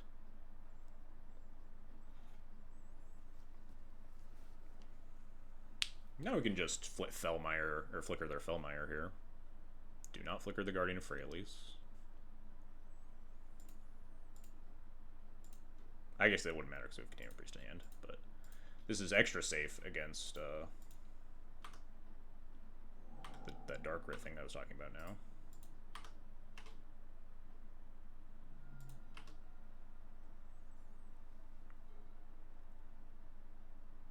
Yeah, Containment Priest would exile the Guardian of Freyalise, but I wanted to go after the Black Man anyway. But in general, when you're in that spot without Priest, don't flicker the Guardian of Freyalise. The Garden of Freyalise. Not that it matters a ton. This thing's like, what, a 3/3 on the... Oh, God. 3/3 on the backside. It would just, like, be an annoying blocker. Not the end of the world. Alright, alright, alright. Deep breaths. We just need the nuts, alright? Everyone in chat, just channel the absolute fucking nuts into my opening hand here. Maybe we do want, like, one Solitude over one Bowmasters in, like, very weird positions where you want to Recruiter the Guard for a removal spell to get a blocker out of the way. Like, in a position like that, if we just, like, had drawn a Recruiter the Guard and we're staring down a hardcast blocker, there are positions, and, like, Bowmaster does suck in this matchup. It does nothing. It just, like, is a vague threat. So it might not hurt the worst to have a Solitude over one Bowmaster. It's just an extra bit of Recruiter bullet.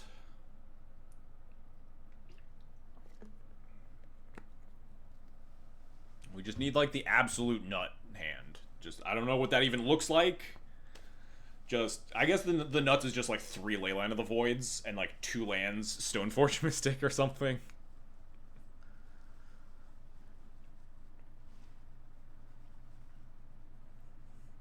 Nuts one time, yeah. Alright. Yeah, Leyline, land, Stoneforge, Thoughtseize is probably the nuts.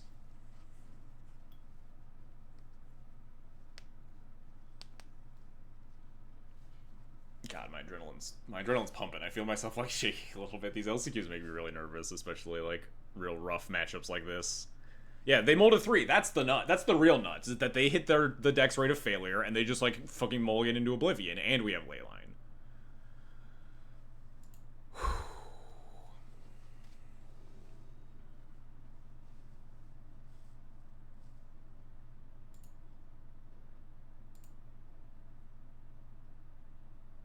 I mean, we can't not keep it. It's not the nuts, but it's very good. My opponent has also kept 7, so I'm never putting this back. We have, like, Leyline Flute. LCQs are one and done, yeah. This hand is pretty good. It's got a lot going on for it. Yeah, I'd be worried about Force of Vigor with, like, Leyline Flute stuff. But, like, yeah, I'm gonna keep. You're just never allowed to mulligan this hand versus Oops. You just can still die a decent amount of the time. This is terrifying. Are they just gonna, like, slam Belcher turn 1? Do they just also have... Alright, we need to... I think I just played my land and say go, right? I don't think I wasteland this.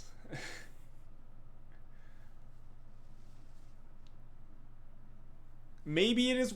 Wasteland turns off Dark Writ. Oh god, alright, let's take my draw step first. Let's stop sweating. Stop. Let's draw a card. Alright, so we don't wasteland, right? We absolutely Thoughtseize here. Thoughtseize into Disruptor Flute should be, like, pretty safe.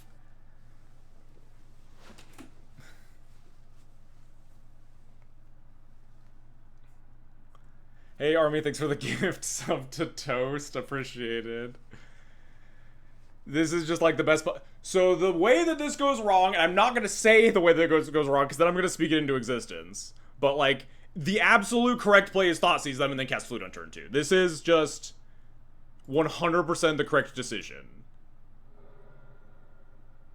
There are ways that we could lose. They are not likely.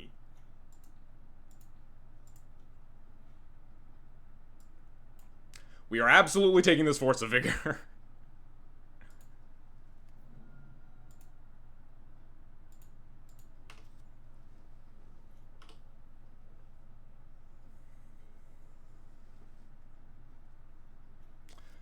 They did not draw Dark Ritual.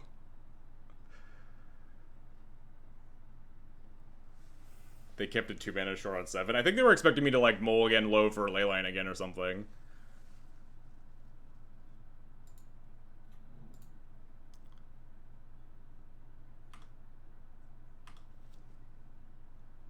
We cast this Disruptor Flute on an upkeep named Goblin Charbelcher.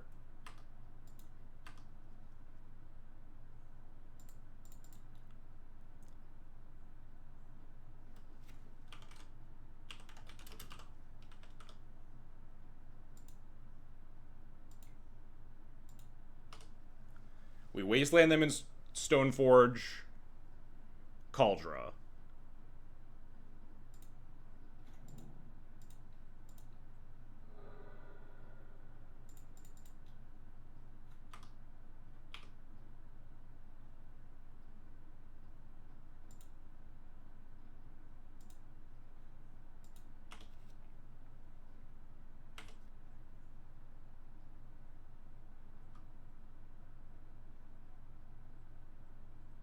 We activate Stoneforge, put in Kaldra, send it. If we draw off third land, we therapy... I don't even know what we would therapy. I guess we would just name Force of Vigor. Alright, it doesn't matter. Try to snipe it before they draw like a green card to pair with it or something.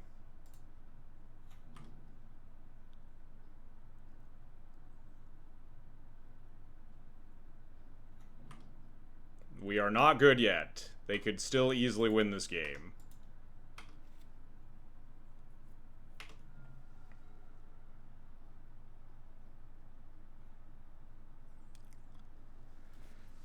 They have 6 cards in hand. Belcher, Poxwalker. This is 2-turn lethal.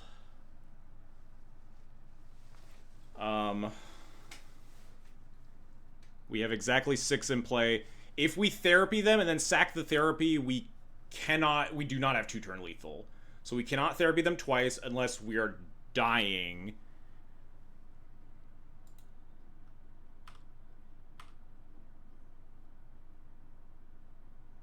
Oh, with Bowmaster we do. You're right. You're absolutely right. Attack, then cast therapy, put them to 6, and then flashback therapy if need be.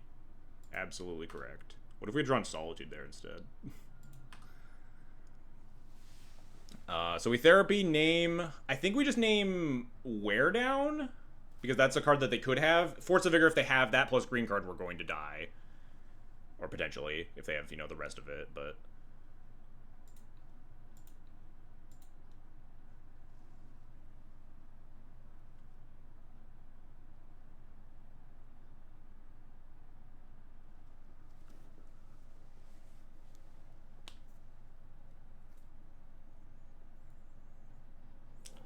There's the Force of Vigor.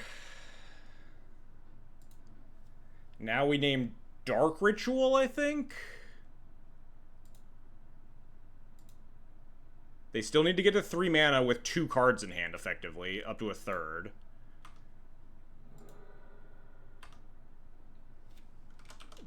Dark Ritual.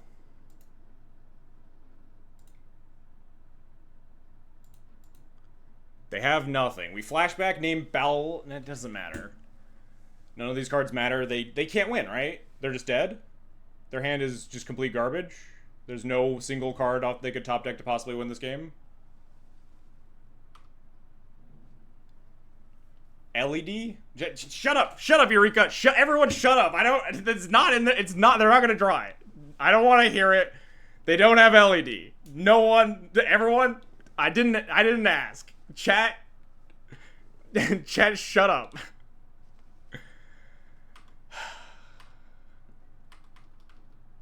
If we get LED'd, I'm turning off the stream. Straight up.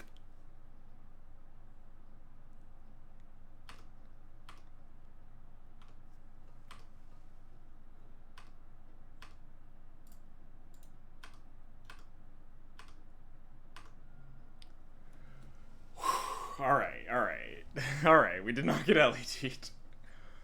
Holy. What a fucking sweat that was. Chad scared the fucking shit out of me. They only have one LED in their list.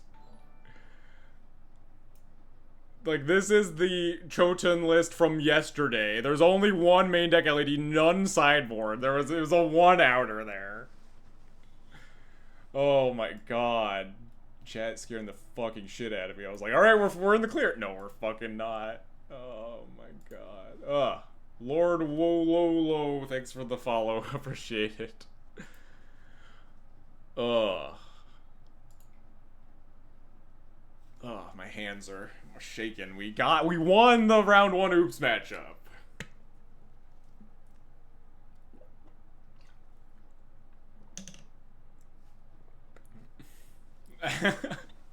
As much as I want you with them, is so. I would have straight up turned off the stream if we had gotten top deck 1 of LED to lose round 1 of the LCQ. Oh god, just would have just shut off the stream.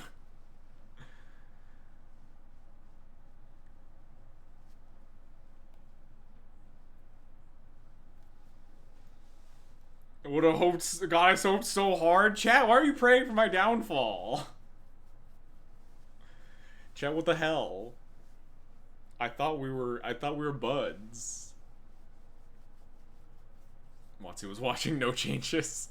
Clearly, oops didn't need to be banned.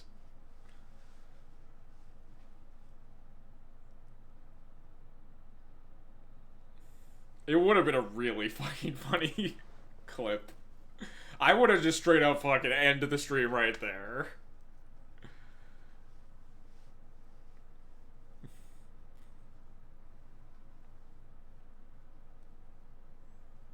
There's no card that could possibly kill me, right? Chat explodes with LEDs. Choten has exactly 1 LED in that 75. We were so unlikely to die.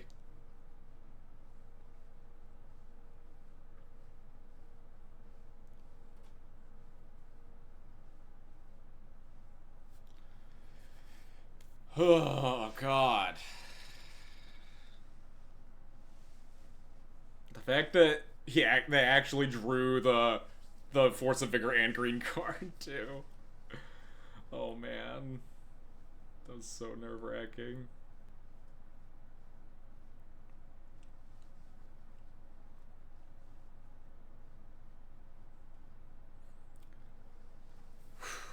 We beat the round 1 oops despite my not very respectful deck building choices. What happened in game 3? We had a real sweat in the game. You missed a real good final turn. If they had drawn LED, I would have gone over to OBS and hit the stop streaming button and went to bed. Like, we lose the match, we're out of the LCQ, and I would have been way too tilted to, like, play some league games after. What did I miss? You missed an extremely sweaty game 3 versus Oops All Spells, where my opponent was on a 1 outer to kill me, and everyone in chat desperately wanted them to top deck the LED and just fucking end my life. But they didn't, and then we won.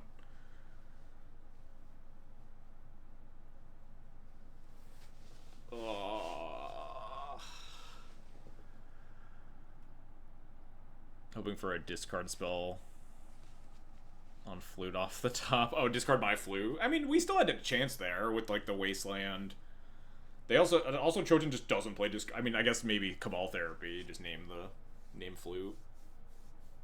But they didn't have any mana because we wastelanded. No, we didn't wasteland them until after we played the flute because we were so afraid of fucking dying. But yeah, top deck therapy could have gotten me. But like then they would have still had to find the mana to activate the Belcher, and we would have potentially had time to. Although we just never hit a land drop, so we've never actually been able to like recruit Skyclave to kill a Belcher.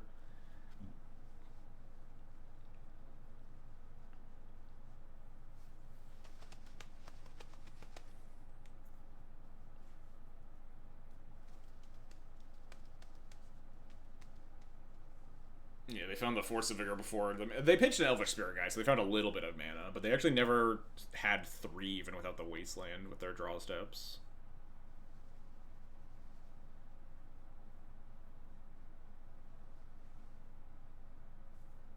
Nothing really. Yeah, I mean, honestly, I think I could have just taken the most aggressive game actions, had no hate, and still won that game, right? Like, technically speaking, because they slammed the Belcher and then they never had more than 2 mana.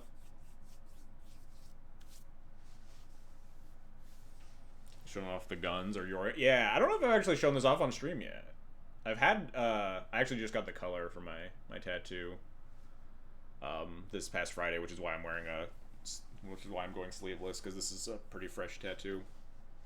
But it's really sick. I got the black and white, like the outline and stuff of it, like a few weeks ago, but I forget if I've actually shown it off on stream or anything yet. But it's partially colored in now. I have like 1 or 2 more tattoo appointments.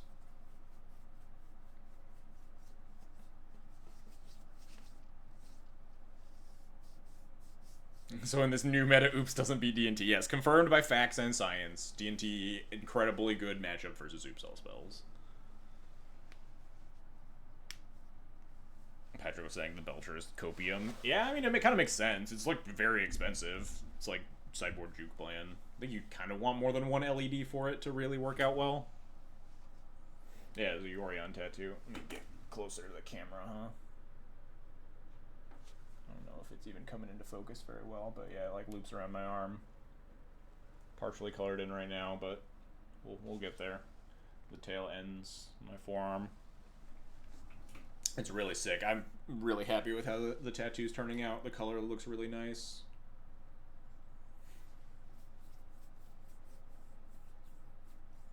It's at the tattoo stage where it's like getting kind of itchy and peely, which is uncomfortable for me, which is why I like this whole strip so far I've been like kind of rubbing it, because you obviously don't want to like scratch fresh tattoos. But I have another appointment to get it colored in like 3 weeks, because you usually want to wait like 2.5, 3 weeks between appointments, let your skin heal. I'm hoping that we can color the rest, but it might take a 3rd appointment or something. There's still like a lot left to color around my arm down to the end. Need a new tattoo. It's been like 4.5 months. I love tattoos now. I'm kind of a junkie. 10 years ago would not have expected to ever say that, but like I got 1 tattoo. I got my. How do I position my wrist in a way that shows this on the stream? There we go. I guess.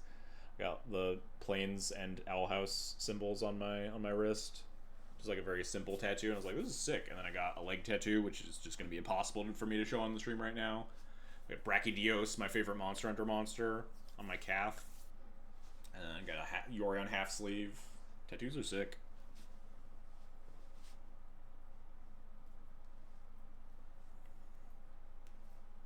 Saving to schedule a full day with your tattoo artist. Hell yeah. Yeah, this fucking sleeve, half sleeve is expensive, man. Tattoos are pretty pricey for the real colored in detailed ones.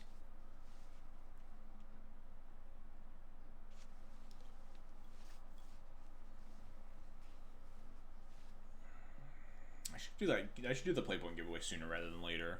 Because if we have another match where I threaten to turn off the stream if I die in embarrassing fashion, then we won't get the Playpoint giveaway. But it's unlikely that something that tense will happen, that I'll be threatening to chat that I'm going to turn off the stream again.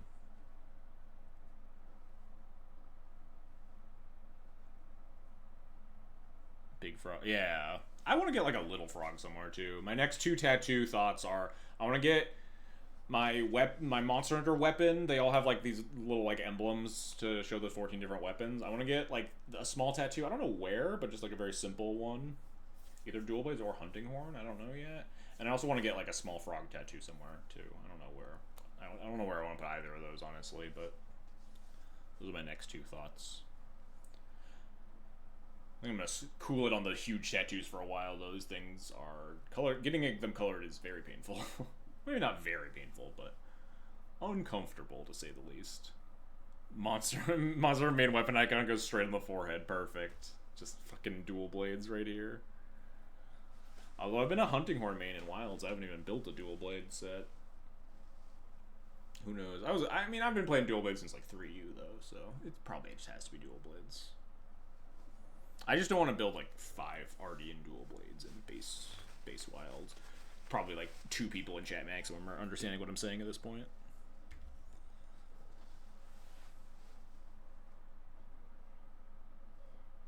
Little Pikmin one on December? Yeah, that's sick. Pikmin one would be kind of nice.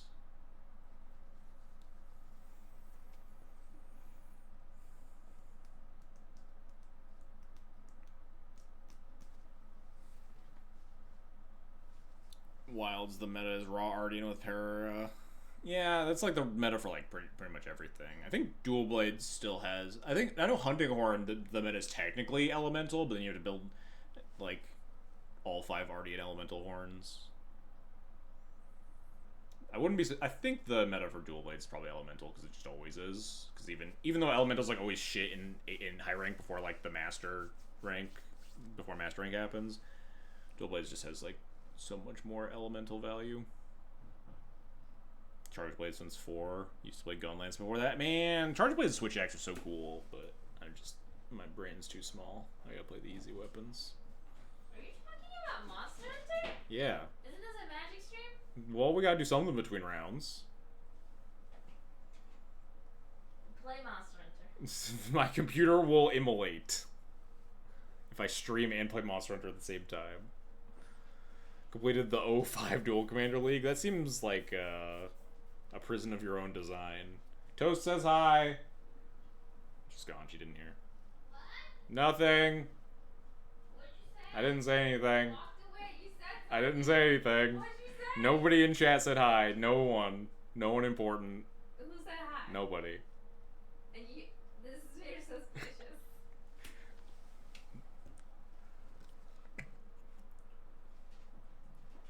Oh, Army says hi. Sorry.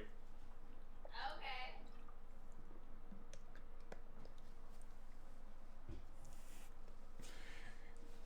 Get fucked, Toast.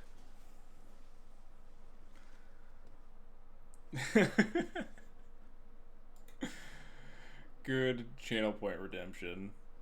Quality. I respect it.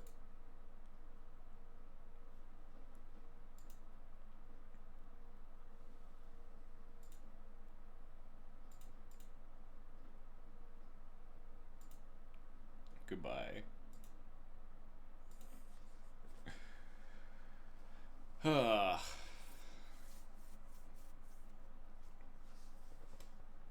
Answer Key Gaming. Any cards from Tarkir catch your eye? There are 2 cards that I kind of want to try. We were talking about it at the beginning of the stream. Mono White Stompy is kind of interested in the like Damping Matrix Dragon for 2 and a white. Turns off like artifacts and artifacts, planeswalkers, and creatures activated abilities, something like that. That and the 2/3 Flying Lifelinker, where it copies itself on cast if you've casted another spell this turn already. Both those cards kind of strike me as interesting potentially in a mono white Stompy build. But every single time I've put together mono white Stompy, white blue adventure notwithstanding, the deck has disappointed me. So it's unlikely that it's gonna have real results, but you know, give it a whirl.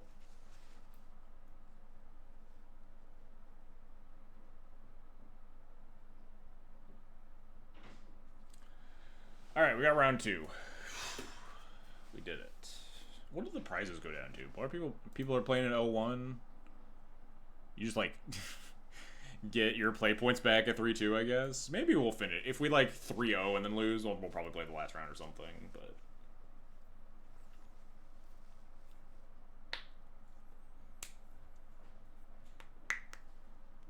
Hey. Hey. What's up?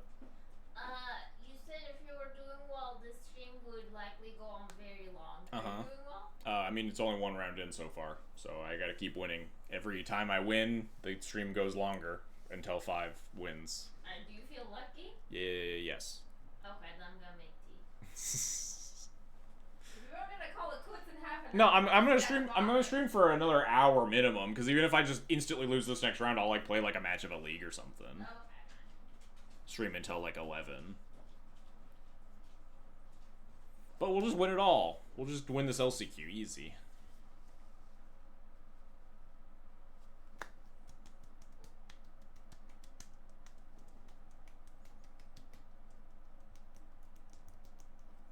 Purple Pikmin is the best Pikmin. Purple Pikmin's so messed up. Pikmin 2 Purple Pikmin, so broken.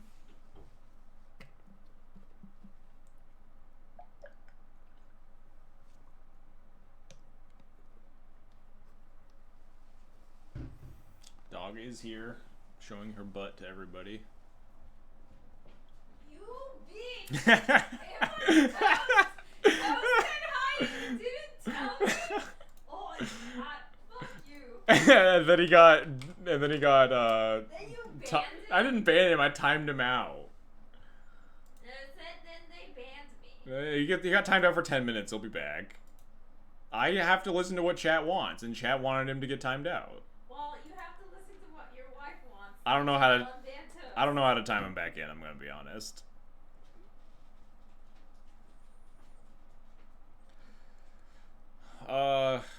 Truly no idea what Duke 12's range is here. So I think we just, like, keep this. It's fine. We have, like, Bowmaster or Bailmerk. We have Solitude. Seems okay.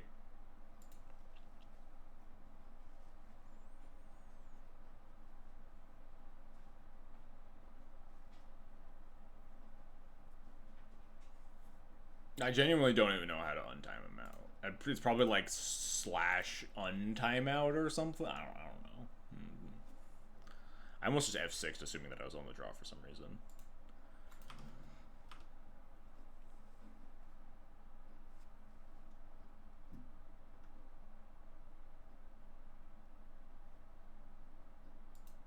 /ban. Smart. Oh, you just time him out for 1 second and it overwrites the previous timeout. Oh well. Or we could not do that. Island? Basic island. Sneak, maybe?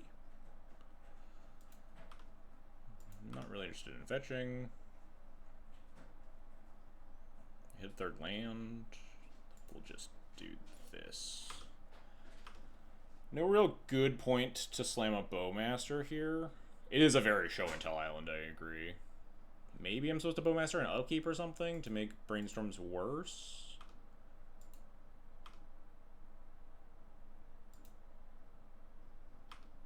I think I'm just gonna say go. If they had like tapped this island, I think I would have slammed it, but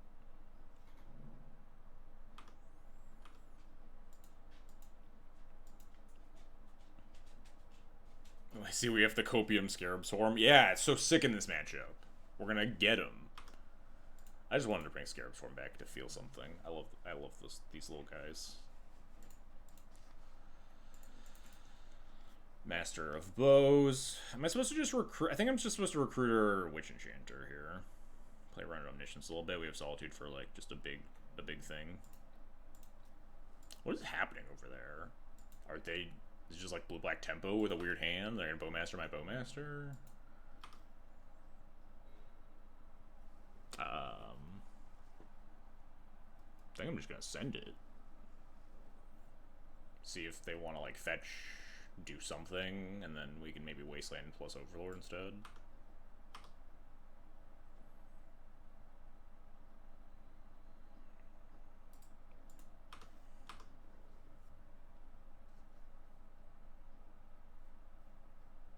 This does smell like show and tell, though. Definitely not passing the sniff test here.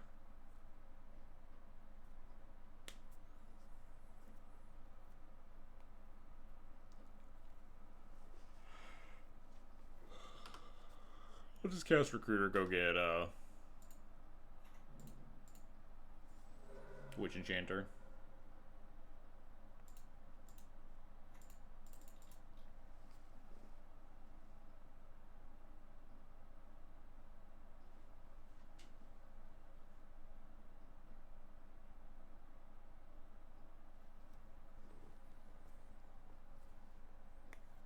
Yeah, I assumed that would need a Force of Will. A little awkward that our shields are a little down here, but it's a fairly tall order to make a relevant Solitude play this turn. Smells like Impulse. I feel like this deck is not an Impulse deck anymore. It's just a stock-up deck. Going to Show and Tell. Am I just getting Omnisciented? I'll put in my Overlord of the Bale Merc and pray to God that I don't get Omnisciented. Oh, well, fuck. Time to die, I guess.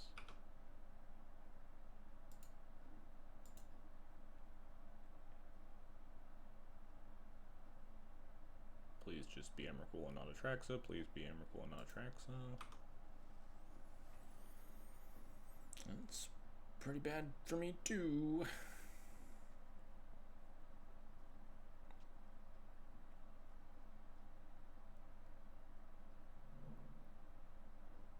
That's pretty bad for me, too. This is just Omni? Come on.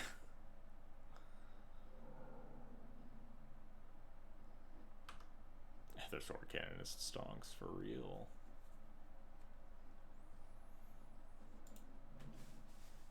Emrakul and Atraxa. That seems pretty unbeatable, huh? I think they're supposed to Atraxa first, so I can like find Force Will. Maybe they already have it, who knows?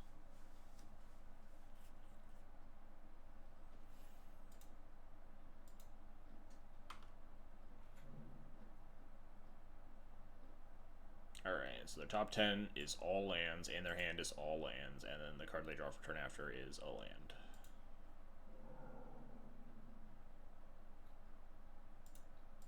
And then I think we still lose. I should have picked up the Solitude, not the Recruiter, I think.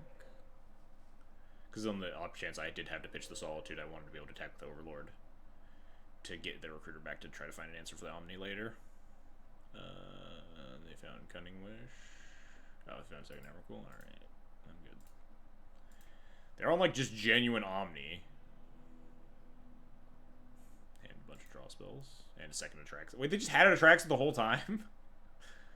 I guess.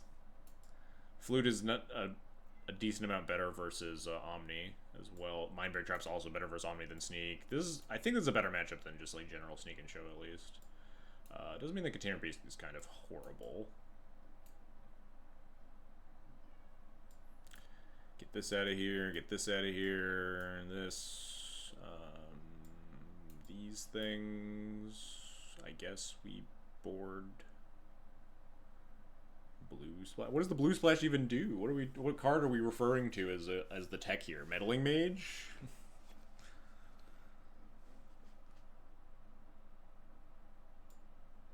I guess it's either bring back the Sash or the Formoir, both of which are pretty weak. Flusterstorm? Yeah, I guess. Clone's not going to cut it versus Omni.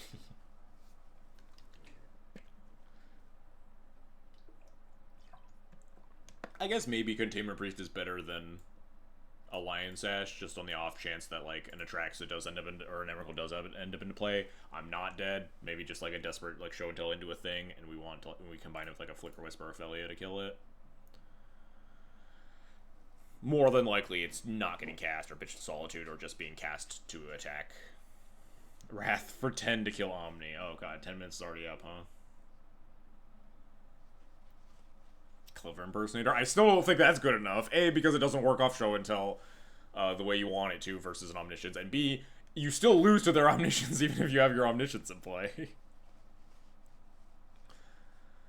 I think this is probably fine.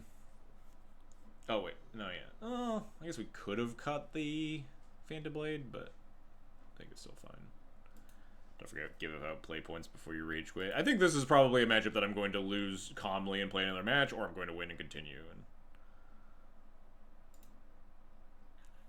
being down a game certainly sucks. Having this opening hand certainly sucks. Wastelands are much worse versus Omni than Sneak. These cards don't really do a ton. We just want to mulligan for like Thought Seizes, Witch Enchanters, Recruiters. The thing, Flute.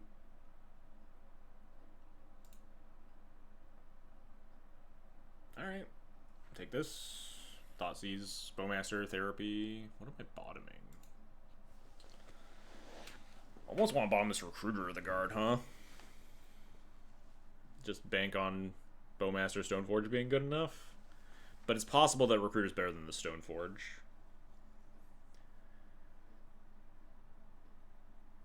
Recruiter is definitely attempting bottom.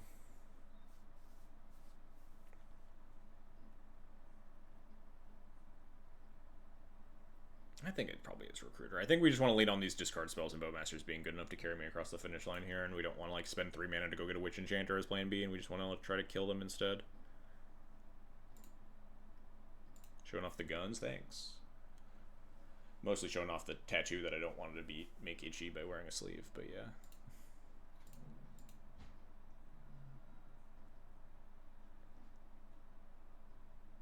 Oh, I didn't even, when we were talking about Monster Hunter, I didn't even show off my sick Monster Hunter tank that my wife got me for my birthday. I still can't really show it off in this seed, but it's a Brecadios tank top. It's so sick. Alright, let's Thoughtseize you. What do you got going on over there? Show me the goods.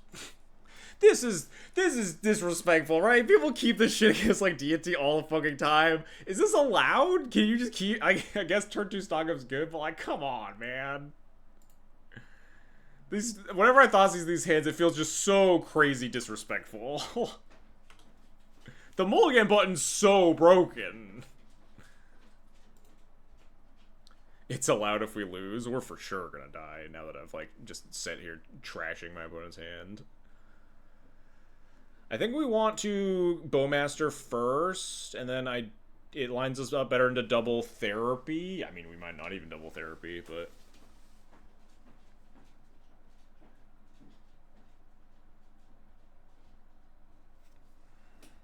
it like makes their cantrips a lot worse. I don't know. Stoneforge kills them pretty fast.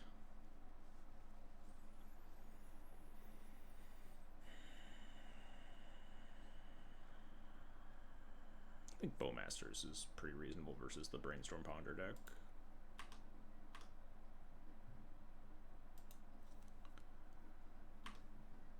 Ideally, we top deck a 3rd land and we can Therapy into Stoneforge. I guess that's a reason that we want to cast Bowmasters too, because we might not necessarily have double black. Did we board out Cauldra? Why on earth would I ever board out Cauldra in this matchup? If Omni is the best deck, is it Red Splash time? There's a chance. Rebs are really good, but like Thoughtseizes are also really good, right? Like this game, Thoughtseizes is better than Reb because I didn't have to like hold it up to cast it on a turn 2 stock up. I just got to like cast it proactively. Why didn't we just Stoneforge for it then? Because I wanted to play Bowmasters to make their cantrips worse. And like make my Therapy a little bit better. Line it up. They top decked Island. Can we draw land, please?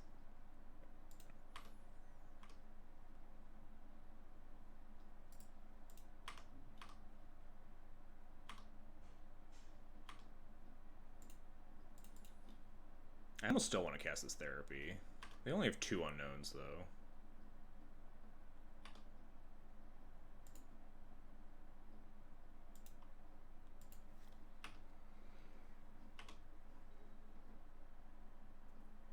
Yeah, I mean, that's what I was sitting there talking about, right? I was talking about exactly that. If I wanted to clock them more or try to, like, if they top deck a Ponder versus my Stoneforge and, like, the clock is suddenly already, like, pretty close to the same. If we don't draw a land, do I need to, like, spend a turn therapying them?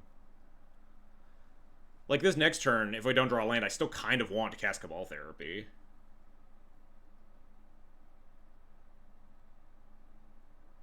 Which means I maybe should have cast it last turn, but I kind of just want to, like, jam this and name Show and Tell. On the draw, that hand seems fine.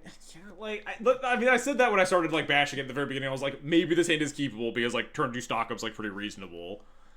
But, like, it just feels disrespectful, you know?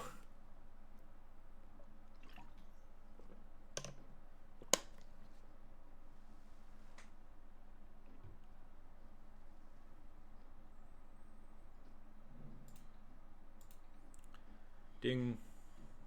It's actually kind of awkward because now we don't want to sack the Bowmaster.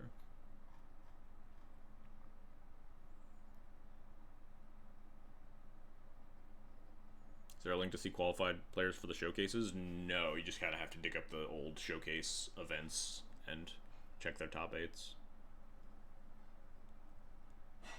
It doesn't take that long to do anything, right? You just, like, cast stock up, you find, like, the 2 pieces of your combo, and then you just, you know, kill them. Assuming you don't get thought seized. We'll draw a land and sack the Stoneforge after putting in Cauldron. That would be sick if we just top decked a land here. It would be excellent for me. Oh, nice. So they ponder, did not shuffle, but then just immediately fetch sorcery speed. I think I'm just going to cast this in name show and tell.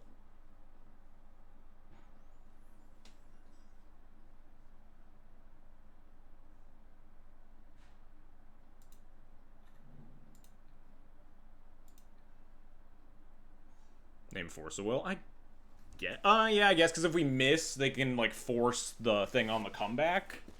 That's kind of valid.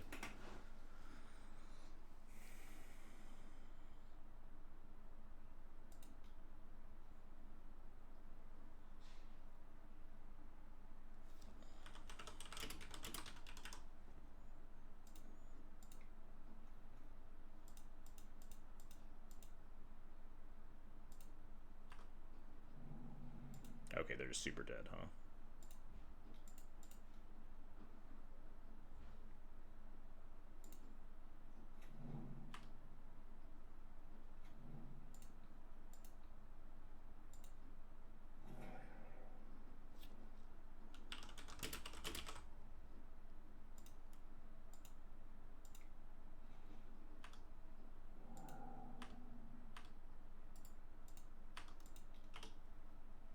Self-target name recruiter.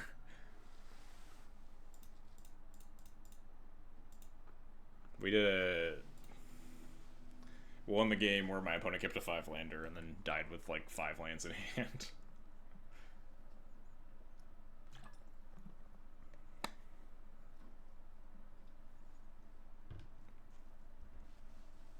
Alright, well, we saw nothing.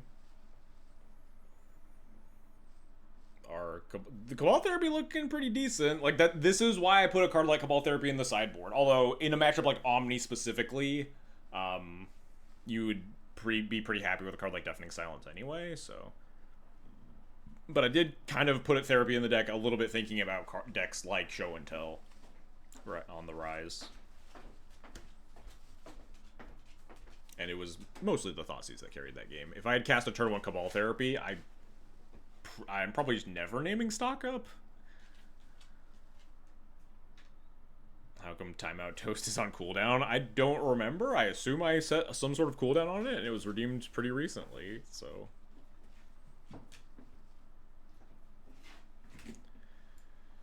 Stop bullying Toast. This is Chylith. Chylith is trying to Timeout Toast again, not me. I can't control what chat does. You are a bitch and a liar. Sitting here staring at these Skyclave apparitions and realizing that I think they are just Grey Ogres.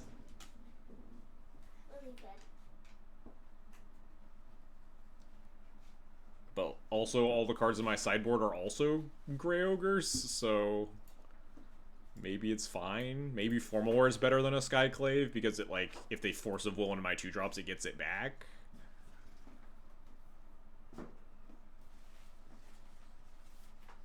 Is the Ludo narrative of Black-White D&T the good guys teaming up with the evil guys to be eviler guys?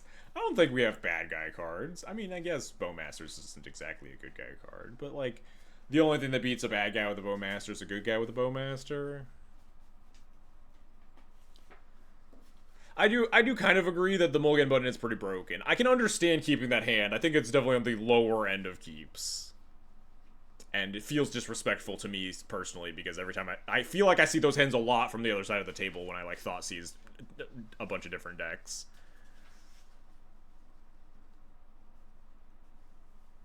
I think we just send it. Classic nice guy Overlord of the Balemerc. Yeah, Overlord of the Balemerc's just a chill dude. You don't know what the I don't even know what the Balemercs are. Maybe he's just, like, vibing. You don't know. This hand seems like dog shit. Snap, keep, get Thoughtseized. This is like that. This is worse than the hand my opponent kept. But Cauldron's a Phyrexian. I mean, yeah, you Stoneforge for it, you know. Stoneforge is a good guy, right? Anyway, get this shit out of my face. And we keep this. Trap Flute. Hope for the best.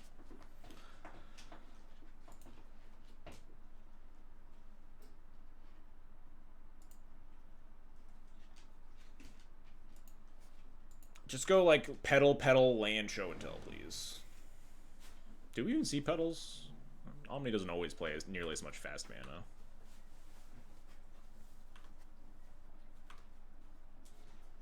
Oh, nice. It's at least a card to cast on turn 1. The Germ control and Cauldron, right? Exactly. Cauldron complete. Is Enchanter and Karakas not good enough to keep? Karakas is basically textless versus Omnitel, specifically. My opponent has shown that they are, like, not on Sneak and Show. They are on Omni. In game 1, they cast Cunning Wish and stuff. So Karakas is not the card you want it to be. Witch Enchanter is pretty reasonable, and I would have kept a reasonable Witch Enchanter hand had that hand had, like, anything else. But it was just... It was a Cauldron, so it was a Mold of 6, and then the other 5 cards were lands.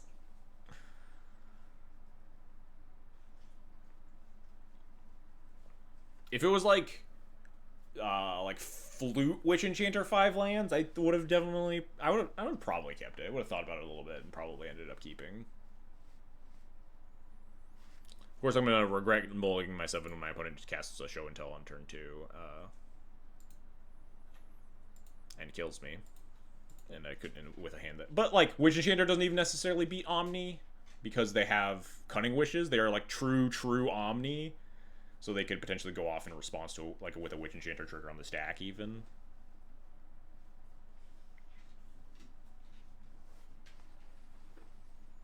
Which you don't even in Omni, you don't always see the Cunning Wishes lately. Although, like, the lines between Omni and Sneak and Show have blended so much lately.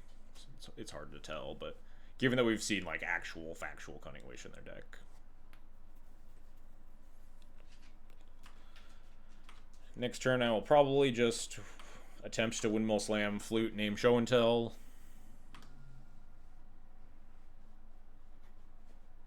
Well, we might not get it next turn, huh?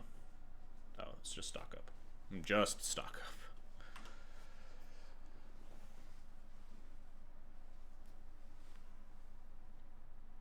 I mean, I just gotta slam Flute and hope that they don't have Force of Will, right? That's the plan.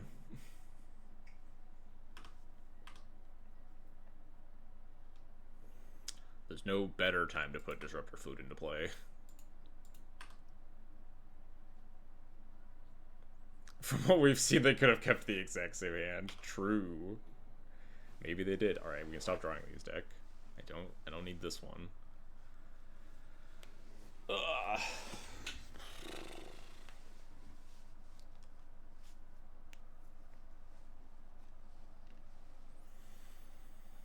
Yeah, it's just slam Flute. Try to get it to resolve, name Show and Tell, hope for the best, huh? Don't love my prospects, but don't really have a lot of alternative plans.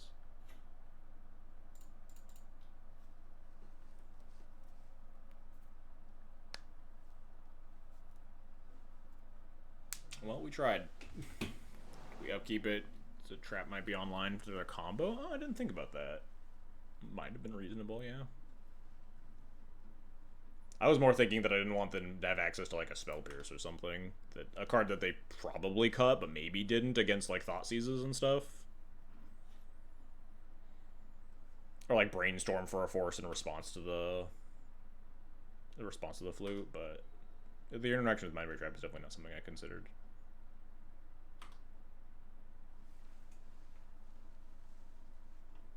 Things have to go super right for Mind Break Trap on Cutting, which will still be game winning. Yeah, especially after they resolve 2 stock ups, huh? What are we top decking here? I don't even know.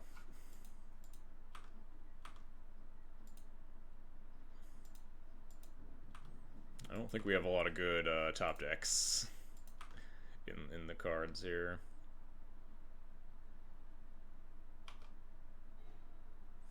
Grey Ogre, certainly not among them.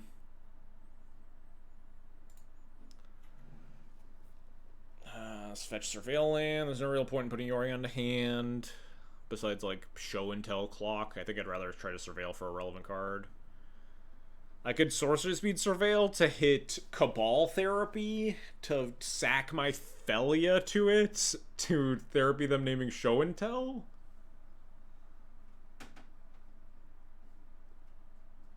Which is probably not unreasonable. It's probably my best avenue to victory here.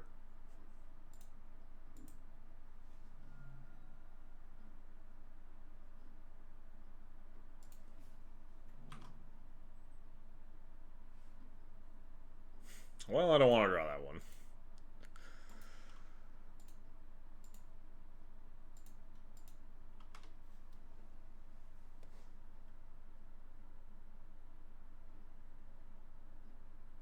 Main phase Surveil. I do love a good main phase Surveil. Seems unlikely that we're going to win this game, though. My 3 draw steps have been blanks.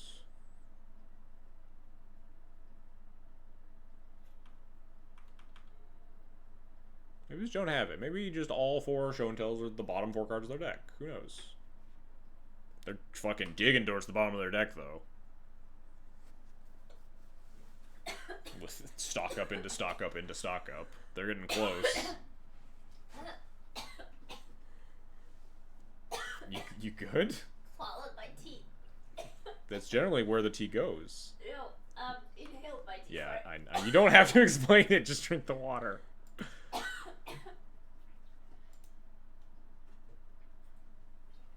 you know penguins can cool their stomach to stop digestion? What?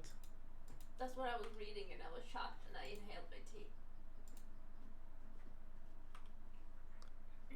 They are stonked. They are stonked up for real. Alright, now we top deck Recruiter of the Guard. So that when they cast Show and Tell, we Violent Response, Violent Recruiter of the Guard, go get Witch Enchanter the Omni, and then when they Cunning Wish, we Mind Break Trap it, and then they don't have anything else in their 7-card hand. That's the strategy. Alright, well, that didn't work. This Wasteland isn't the worst card I've ever drawn, though. I'm going to just add Yorion to hand, Violent Skyclave on nothing, flicker it with Felia. Hope for the best. Man, I really wish it was even like a Flicker Wisp would have been pretty decent there. Well, I guess not that good, because then we wouldn't have drawn the Wasteland for the tomb, but... Does she know that Toast said hello and got timed out for it? Yes. Toast, of course, immediately DM'd her. It was exactly what I expected, but it was a really funny bit until it happened. Wisp would have been like we Surveil, attack, flicker the Wisp, then flicker out the tomb, which wouldn't have been terrible.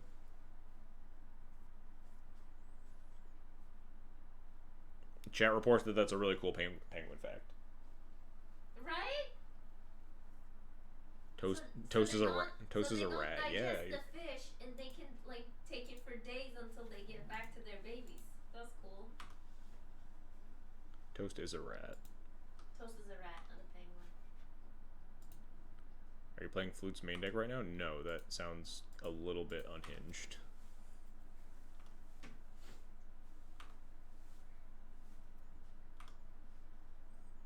Take a real weird meta for me to main deck a Disruptor Flute. Some of the lands players are doing that. Yeah, it makes a little bit more sense in a deck that like can play Fastulence with its mana a little bit more. Lands players are also a little bit unhinged, yes. But I know like the post players are doing it.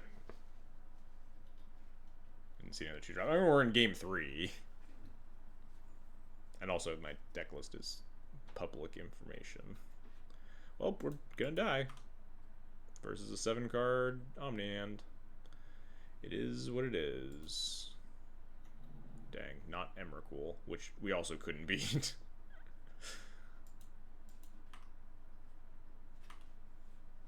Maybe it's 5 lands, Cunning Wish. And then we just have lethal in play. Actually, they're 1 off lethal. It's a bluff show until they have nothing. True.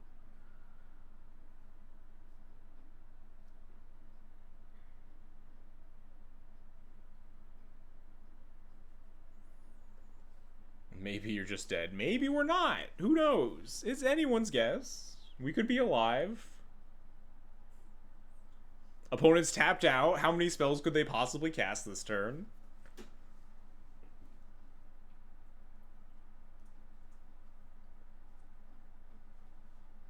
This is a brutal tank because we're so unbelievably dead. But like, I'm sure he's trying to figure out how to like best play run Mindbag Trap, and the answer is cast Emrakul as your second spell for turn. Opponent walking right into Valded Manatide. If only we had our Judge's Familiar, we would have fucking annihilated him. Yeah.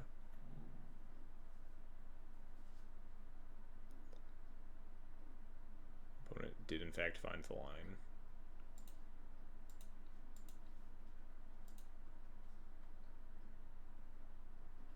I think we literally can't. Okay, they also have Force, sure. There was no... What was the tank for if you had Cunning Witch, Evercool, Force of Will? What was my last card that could have won this game?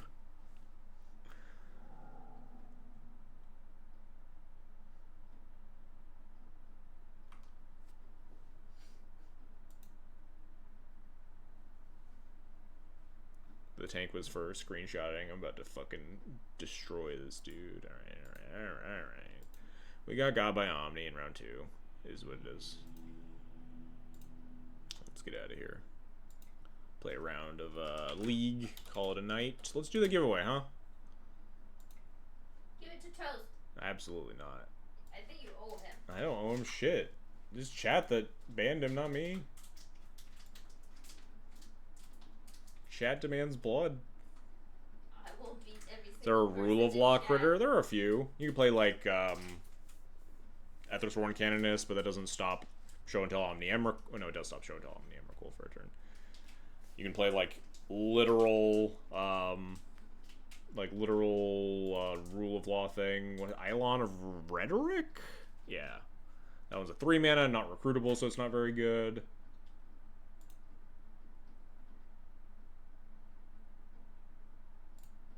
Alright. What is the buzzword, huh? D&T beat oops. I just didn't replace Fandom with 2-drops. Yes, correct. Because there are no good 2-drops is a complaint that I have about white cards in Legacy right now. Is that the 2-drops are all very bad. The 3/3 Angel, the Dragon, the Damping Matrix Dragon, or is there a different actual angel that I'm not remembering?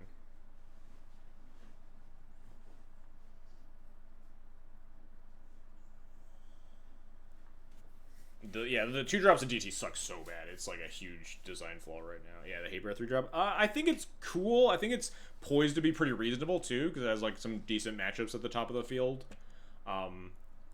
It's not great against Delver, but it is, you know, a 3/3 flyer that trades with Delvers and DRCs and like turns off Tameo Clues or Tameo Planeswalker. So it has text versus Delver, which is nice when it's not the Hate Breath that you want, and then it's obviously good, really good versus like Nadu and Moonstompy.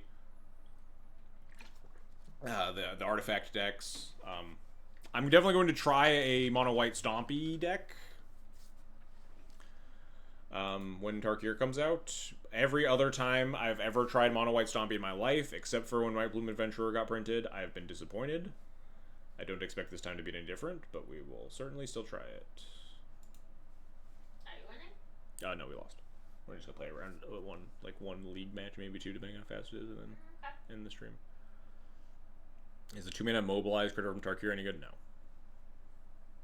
The card is just Grand Abolisher, but like it's a better Grand Abolisher, but it's also Granted, Abolisher's not nowhere close to being a legacy playable.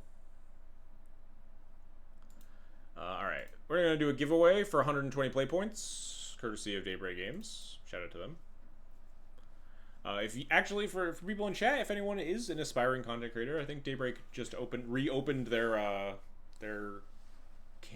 content creator applications. I've heard they've bumped up the requirements for them. But if you're out there grinding away, streaming Magic, thinking about applying, shoot your shot. I don't know. Maybe do we brew up the mono white deck? All right. Maybe we'll brew up the mono white deck. Maybe we gotta play a little bit of Magic. I guess the ban just happened. We can brew up the mono white deck next week or something. What is it? What's the keyword? Myco. Oh yeah, Myco gone. That's a good one because Myco Spawn sucks and it's banned now. Get fucked. Anyway. Exclamation point giveaway, 120 play points. Type Myco gone in the chat. There we go. I'll be right back. I'm going to the bathroom.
Love to see all the Myco Gons in chat. Does anyone know when Tarkir comes out on Moto, by the way? I have genuinely no fucking clue.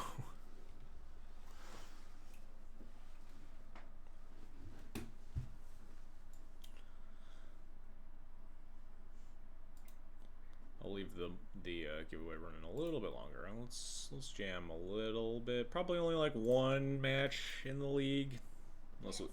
Unless it ends, it's 10:20. But I mean, that's basically 10:30. I mean, sometimes a legacy match ends in like 10 minutes, and then you play a second one. Who knows? I feel like you say that, but none of your matches ever end at 10 It's D&T, so they generally don't, but they can. We just play against oops, and I don't like sit there sweating over lines for 10 minutes because I'm in an LCQ. If it's just like a league oops, I just fucking send it. And then we die.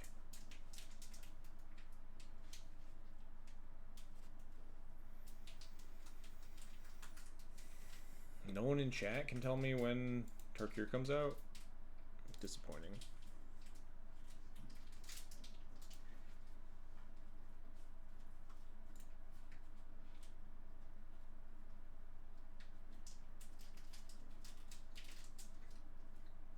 I know.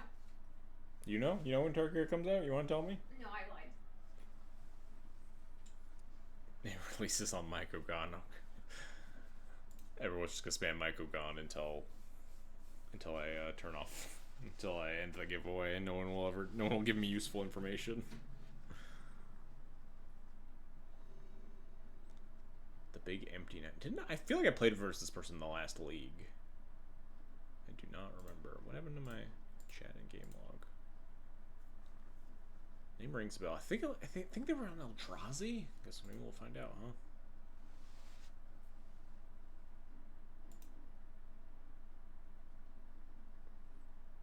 Sand's not great against Eldrazi, but it's like decent. It's gonna suck if we get Chaliced, but hard to pass up like Plow Overlord, Vile if there's no turn one thing. Can I not do this anymore? What's happening? Is this not a thing? Am I insane? Can I not shuffle the cards in my hand anymore? Do they take this away from me?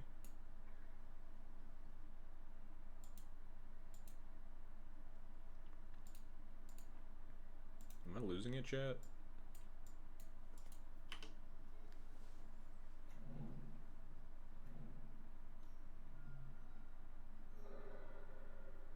Alright, guess they're not on Eldrazi. Think I'm just gonna cast Aether Vial? Don't really know what's going on there, but I can't imagine it's a matchup where I'm holding up Plow. April 8th? Wait, so next stream I just get to play with Tarkir cards? That's pretty sick. Yeah, cook up some decks, huh? What's happening over there? It could be like show and tell, presumably. I mean, I don't have any real other options here. Pretend like holding up Plow does something, but yeah, Blue Painter or Omni or like some weird artifact combo deck, some like Tony thing would be my guesses. Luckily, I can just cast my Aether Vial because none of my other choices. I don't really have any choices that matter this turn.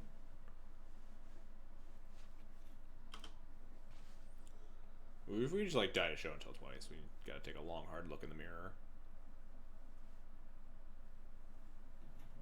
Okay, looks more like Painter or some other artifacty thing. I think Troll is the right ban. I've heard mixed reactions. So my take is that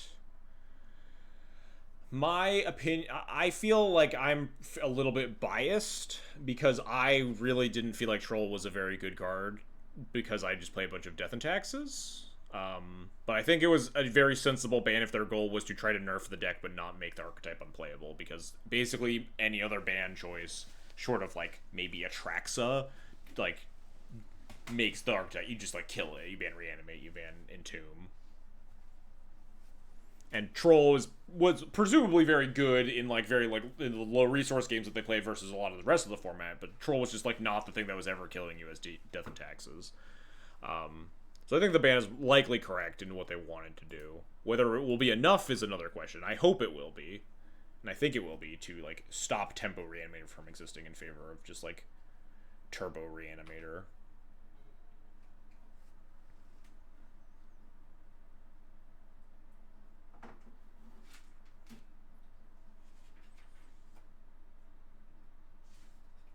Am I gonna cast Second Vial or fetch Surveil?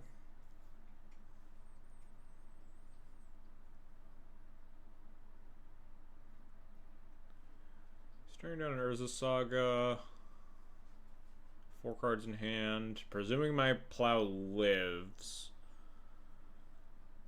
If my Plow does, if my Plow resolves, then I don't care as much. If my Plow gets countered, I definitely want to Surveil.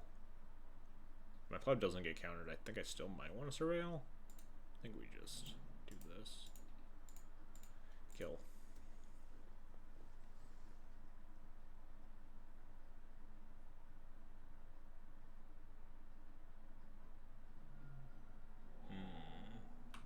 Not great for me. Mycogon. Pronounced like Antigone.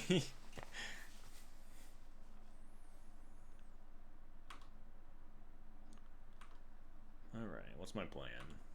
2 draw steps towards a variety of things that can kill this Painter Servant, I guess?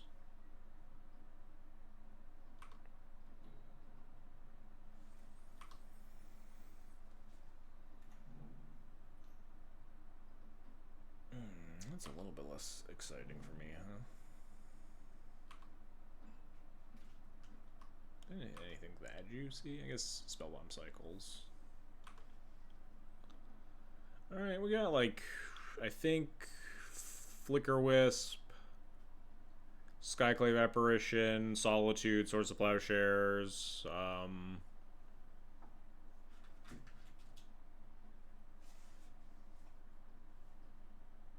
Recruiter of the Guard.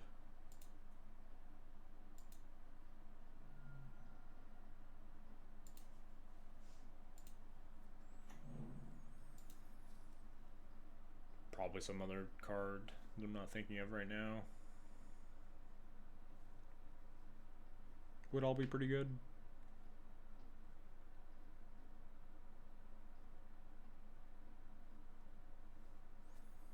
Yeah, I would agree with that. Straight Reanimator is probably not the problem. The Reanimator and the Tempo Shell is really what became oppressive in the format over the past year. Definitely not the third Aether Vial. That's not what I want to draw.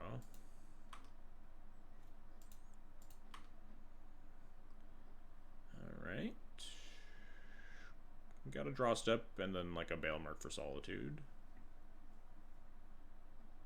Got some shots here.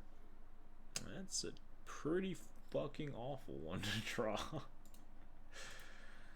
Alright. Time for, I guess, let's thin the deck. We are literally going to die if we don't hit Solitude.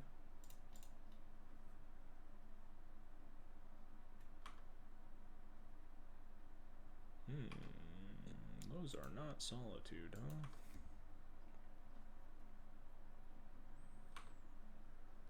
Maybe they just don't go for it, you know? They just don't go for it despite the fact that I would absolutely kill the Painter Servant. Right here. Maybe they just don't grindstone me. Maybe they'll brainstorm at Bowmaster could kill Painter, yeah. Maybe. Concede on accident. Maybe a lightning strikes their house and their power goes out. We got a lot of outs here, I think.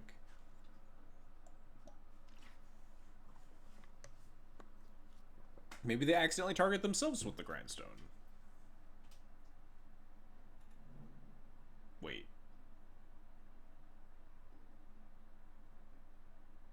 I mean, I guess I should have activated Vial, but... No, this was the strat. Don't activate Vial to convince them that this was the plan.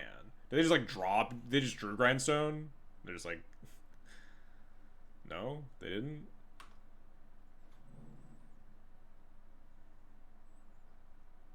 What percentage of our outs are natural disasters? Apparently a pretty good number, because we're not dead. We could still be dead. Like, they have a big construct that we also can't answer. I mean, we just draw a land, Witch Enchanter it. They misregistered no grindstone. They just have painters. I mean, there's a very real answer that they could be trying to play around Source of Plowshares here, but I feel like you just always just get grindstone anyway and just hold up, like, just threaten the ability to just fucking kill you. Feels kind of nuts to just Pithing Needle the Aether Vial and not just get grindstone.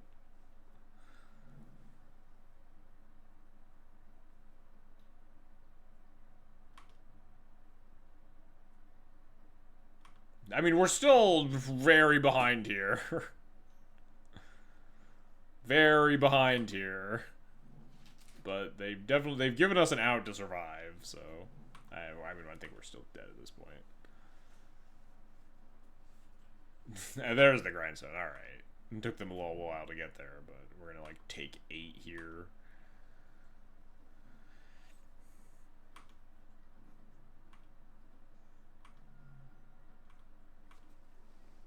Draw Solitude and land 4 in the same card.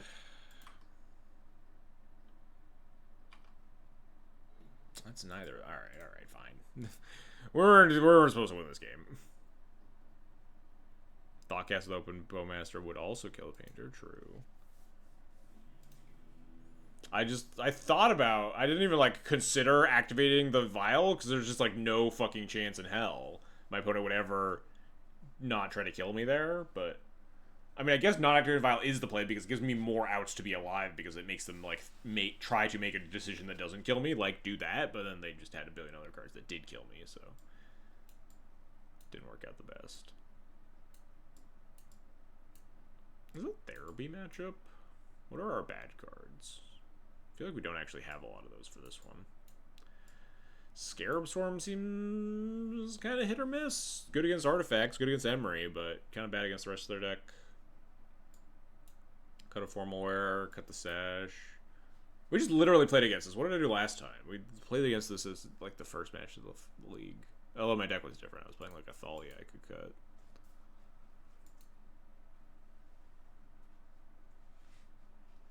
I cut all the Formal Wears. I went down to like no equipment. Or just like the 2. I'd probably cut the Swarm.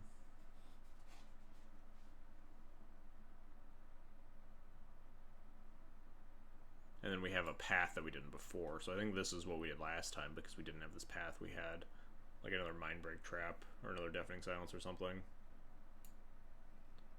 Now we have an extra card to board in. So we need an extra card to cut. I wonder if it's just Stoneforge. Just like shave down a bunch on the package. Stoneforge is not really where it's at in this matchup. We cut a bunch of the bullets.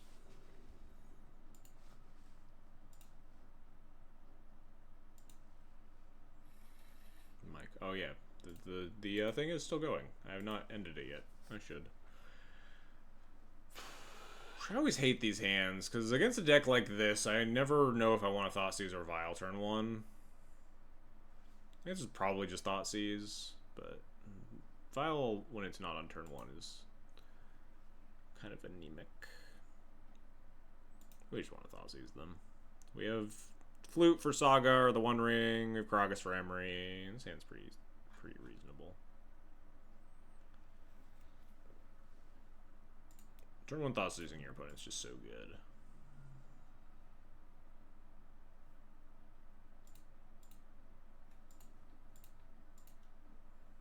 Show me what you got.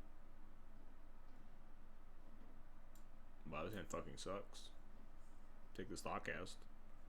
Disrupt or Flute this Urza Saga. Call it a day. I mean, I understand keeping that on a Multi 6.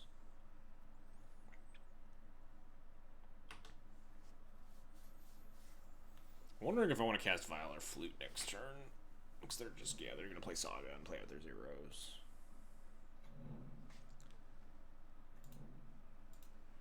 Perhaps even cycle their Mishra's Maul. No? Ugh.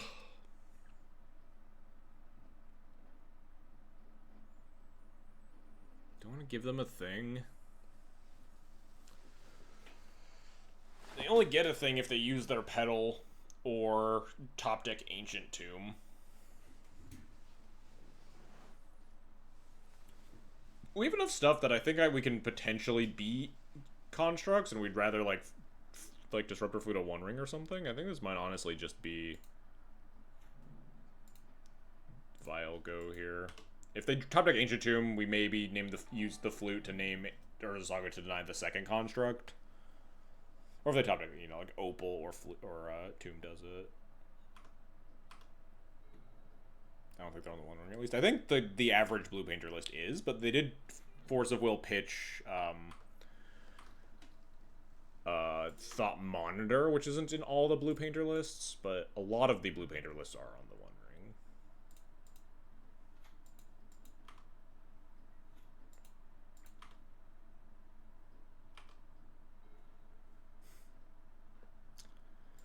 Alright. Interesting to see that they just are refusing to cycle this Bauble. They top deck like Thought Monitor or something? Okay, they're gonna just cash in for one construct. Oh yeah, there are also Mishra's Bauble, which is unusual. For like the average Blue Painter build. This is fine though. I don't really care about this at all.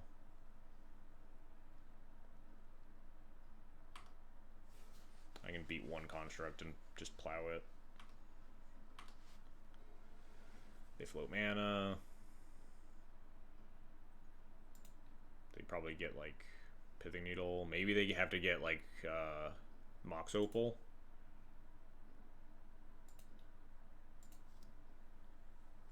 Just to like continue to play this game.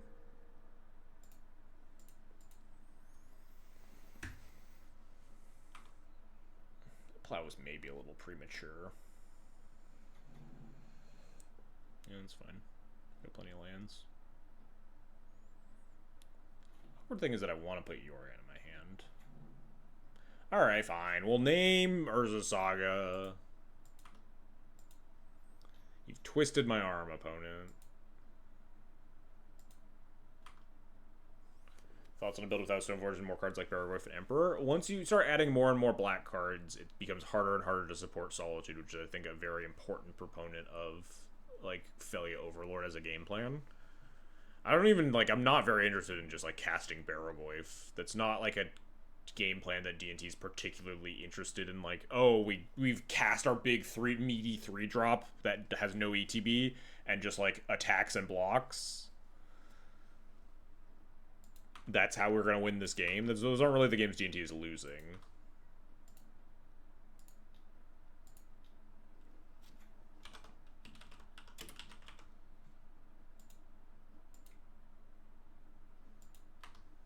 I still think Barrowwolf is a psyop. I believe you.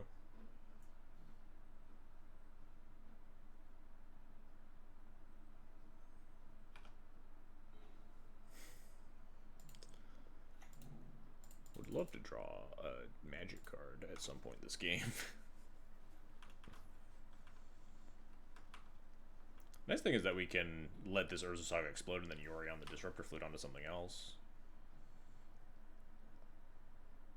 Would have been better than Marsh Flats there. True. Oh, damn. Maybe I should have played. I thought about playing the Caracas, but I was like, what are they going to do? Cast an Emery? I can just bounce that later. And look who's the fool now. Me wanting to fucking surveil, and then they cast 2 legends. Fucking moron.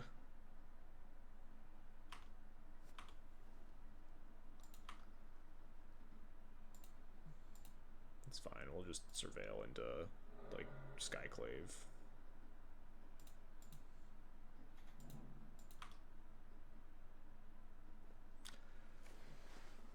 What do they get? They get a Bobble, a Petal, or a... I think it's just kill this Tameo, huh?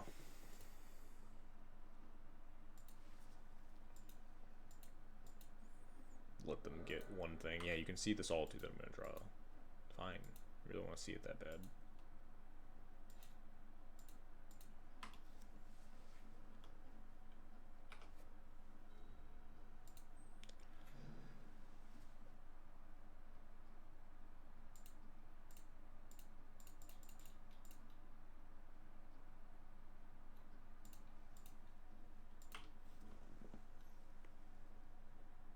What do you possibly have here? Oh, just Dismember, sure. That's fine. Killing the Tameo also means that, like, the Caracas can neuter the Emery a lot easier than, like, Caracas neutering Tameo is way riskier. Because they can just, like, eventually draw a Thoughtcast or something and pop off with it.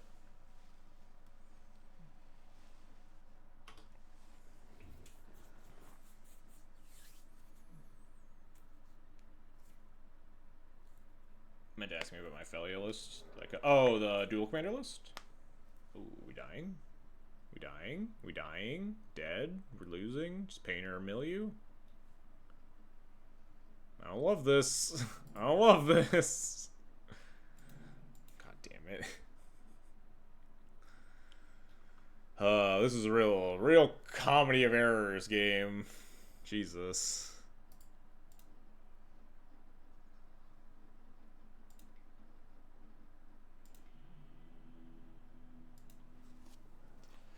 Feel like we could have won that one somewhere. I think the plow was preemptive on the thing. I think, like, I mean, it wasn't like there were a lot of weirdness regarding their list that I wasn't super prepared for. We could have, like, played the Caracas on the fetch land turn to play around specifically Emery Tameo. If we played Caracas, you wouldn't have used Solitude, I assume. Well, I mean, I would have played Caracas, bounced the Emery, untap, cast the Solitude on the Tameo, and then the Emery never gets a tap.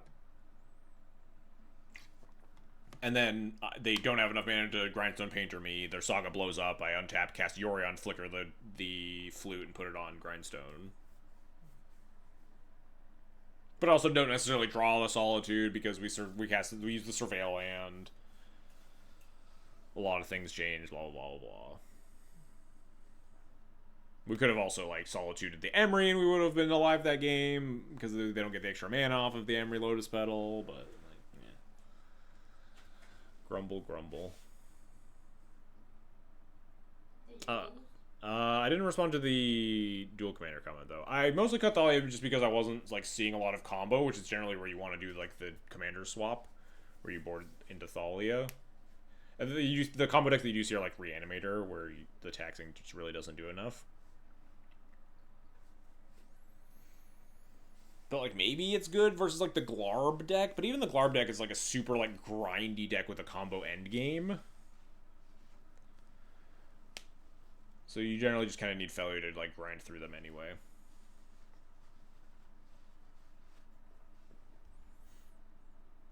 I'm gonna play another match, though. He died pretty quick. One last match for the road. Yeah, playing the Fetcher of the Crocus there is correct. It's just, like, a lot of things, like, went slightly wrong and kind of cascaded out of control. And there are definitely, like, different iterations of that game where we win. I think I cast the Plow prematurely. I think we could have just, like, let it sit there for a little bit, but I was feeling pretty safe. And then would have definitely liked to just end that game being at, like, 9 life, taking a couple hits from that 3/3 and just having a Plow for the, like, Tameo Emery turn, bouncing, like, plowing the Cameo and, like, bouncing the Emery or solitude the Emery, and eventually just cleaning up the construct before it kills me. I could have also just, like, Disruptor fluted the Saga on turn 2 and not let them get any constructs, but I wanted to, like, hold on to it, and then I ended up casting it on Saga anyway. There's a lot of, like, weirdness and ambiguity in the choices I made that game. I was sitting there holding onto the Saga, expecting to want to name something else, to, like, traumatized by all the One Rings out of the Blue Painter decks, but as chat pointed out, they probably weren't on, like, the One Ring builds, because they were playing, like, Baubles and Thought Monitor and stuff. They were on a more, like, 8-cast version. And I was maybe better served just slamming and naming Saga. And then, like, maybe flickering it down the road. There's just, like, less things I want to name, but, like, maybe you name Grindstone.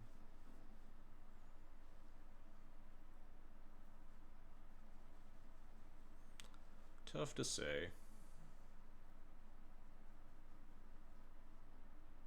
Oh, I should end the giveaway. Exclamation point giveaway. Toast. Palman 3. I almost hit the stop stream button instead of the turn off the title.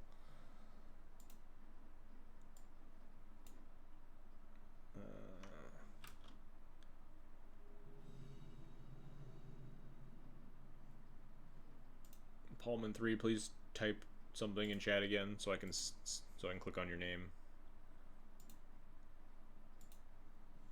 I will scroll up if I really have to. It's fine. Not the most exciting hand in the world.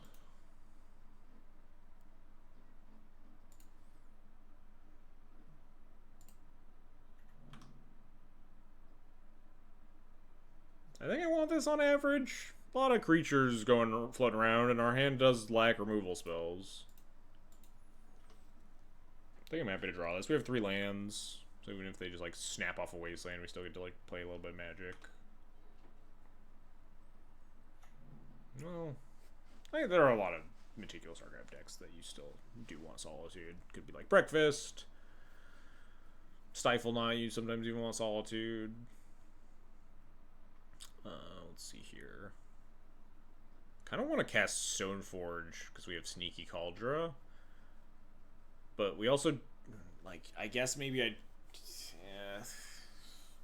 Formula's not very good against most Meticulous Archive decks. We could just get Sash. We could just get Blade. But Blade is kind of messy if they're just on, like, Jeskai or something. But if they're on just Jeskai, then I think our hand's fairly stacked and we don't particularly care. So we just grab Blade to tech versus, like, Nadu or Breakfast. breakfast or something. But if we get Blade, he encourages them to kill the Stone Forge, and it's tough. I think I should have played Wasteland there. Very minor. Maybe not minor, so I would have maybe just used 2 mana and fetched the other Surveillant next turn. All this hemming and hawing, and there's a decent chance my Stoneforge just doesn't resolve anyway. Don't waste your brain power until you have to, chat. If you're locked into like casting Stoneforge this turn, decide when you're doing this, not when you're like sitting there with it in hand, because then it just gets forced and don't do anything. What if I lack brain power to begin with? Then you're all set. I think we just get Blade.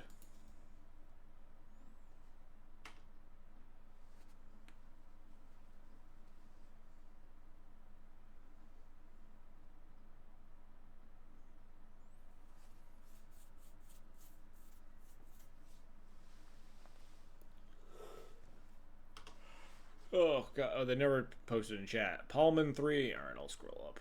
I'll find you. Are they pendinging my thing? Said. Kinda wanna draw land and then wasteland them. Yeah, I'm down to wasteland here. We got a Felio.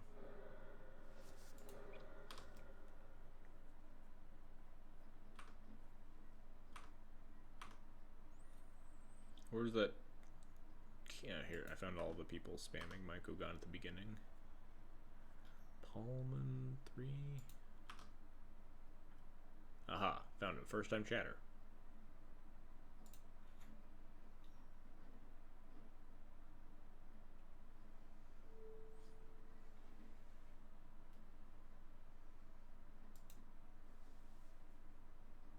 Where did I clicked the whisper button and then it vanished? I'm so confused.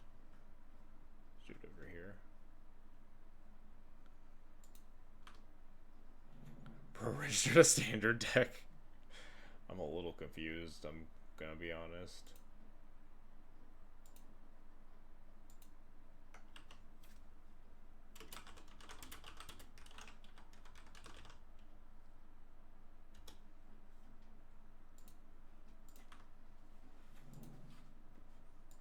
Alright, we're locked back in. I've sent off the code. Jeskai Staff. Go get him. Felia. Get Force? Sure. Flicker Wisp this otter token, I guess.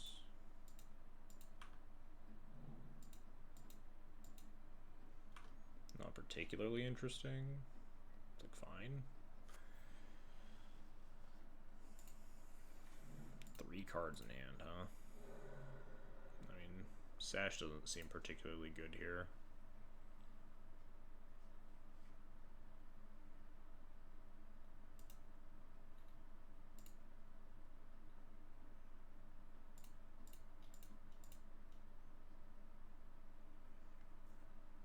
Felia to flicker your staff and your otter. Interesting. No, my control kung fu. I definitely haven't seen whatever my opponent's got cooking over there. Oh, well, they don't have a lot cooking. Oh, we're gonna get him when we hit this 4th land drop, huh? Could be a bad Wizards deck, that's fair. I think most of the Wizards decks I see are usually just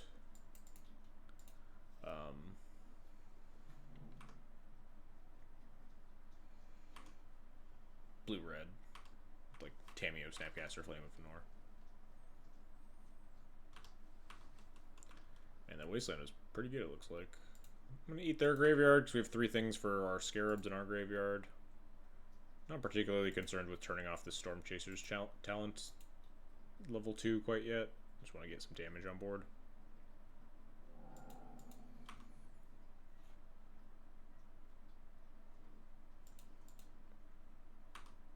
Yeah, I think I'll just target myself.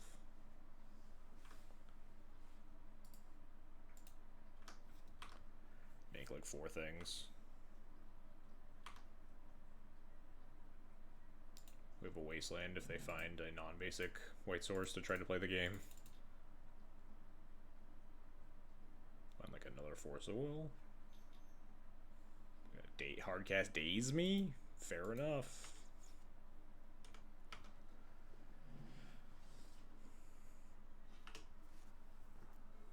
Got. 2 mana Force spiked. Dead. Alright. Who really got? I mean, I guess. This card seems pretty decent against otters, right? I don't think most of my other cards are particularly good. Maybe Therapy. What are my bad cards? I guess is the next step after that.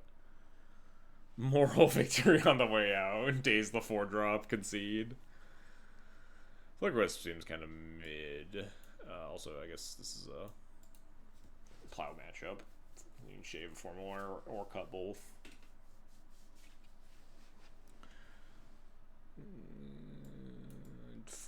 You'd flute.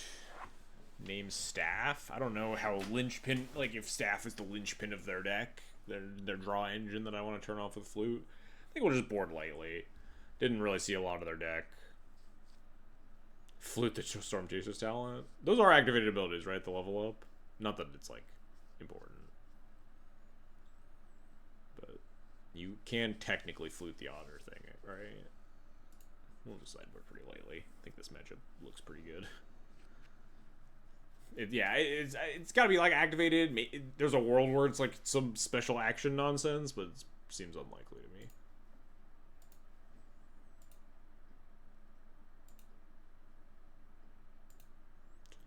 It seems not that good. I'll just keep. Okay, we can flip the cards. It was just that game. It was weird earlier that I couldn't flip my cards. Is it disrespectful to keep this hand after saying that's not very good? Maybe. Not nearly as disrespectful as that Omniscience hand.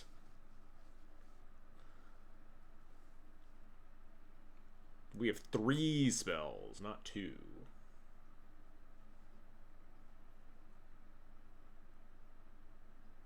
It's activated because it has the colon. Gotcha. 3 spells and 5 lands. The magic of MDFCs. Oh, god damn it. We don't need more of these. It's okay, deck. We're going to hit our land drops. We're going to be good. I could use some spells to cast.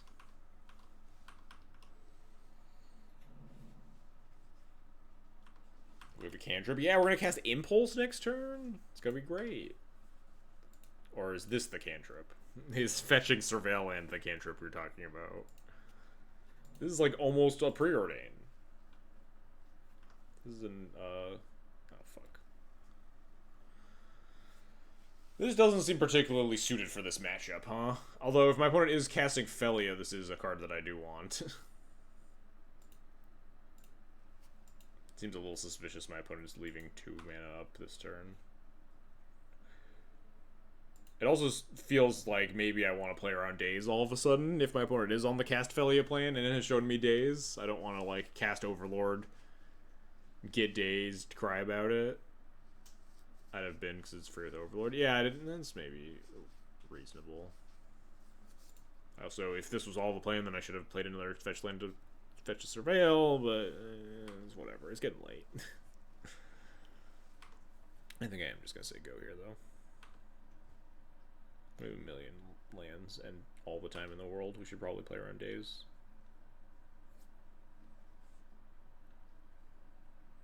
Fetch Tundra.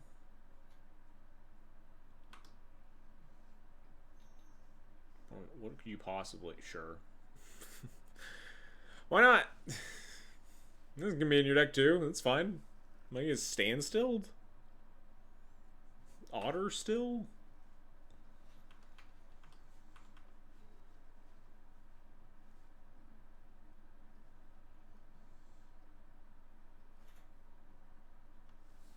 No standstill. It's good for me.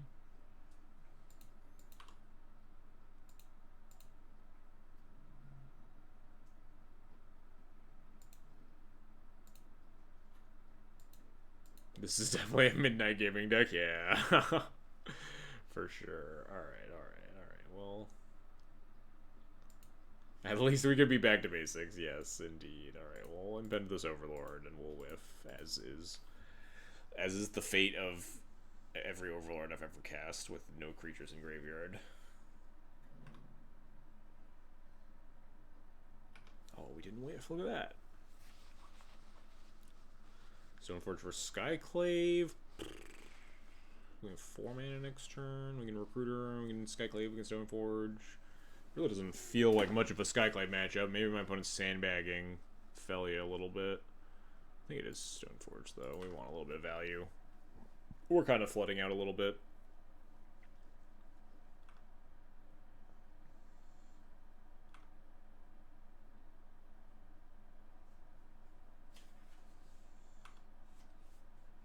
If we whiff, it's going to do the snarky thing where we should have surveilled a creature on his own stack. I wouldn't have even done that because I'm playing around, specifically playing around like Felia Days. Although it's growing more and more apparent to me that maybe my opponent is not on the Felia deck, the Felia staff deck that was mentioned. I mean, Timeless Dragon works well with staff, though, so maybe. But these Timeless Dragons don't seem to work very well with Felia. Keeps 5 lands, complains about flooding. We also kept 3 non-lands. We kept an 8-card hand.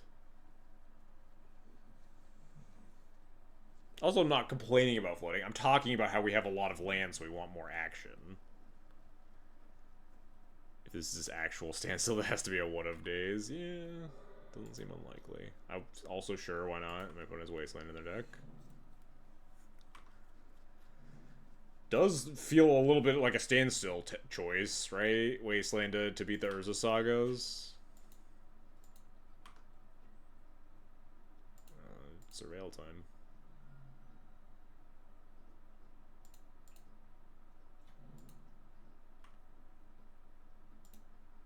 I almost want this. Do I want this? This is insane to keep. This is just gonna take, like... I could go Stoneforge Vial all in one turn, get the File Days or whatever, but, like, it's gonna take so long to get online. But also this match is gonna... This game is gonna go on forever.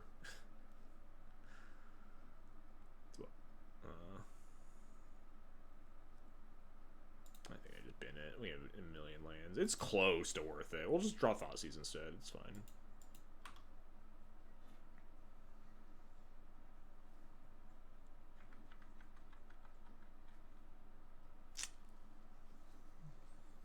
It's a pretty decent one. It's a little hard to cast into open mana versus an Otter. I think I'm just gonna Stoneforge for Sash to eat one of these dragons.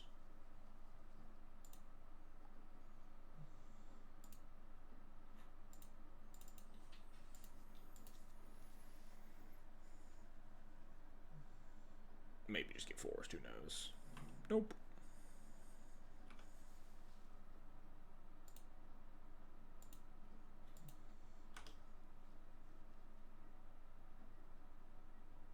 So that could be your 3rd Timeless Dragon, maybe?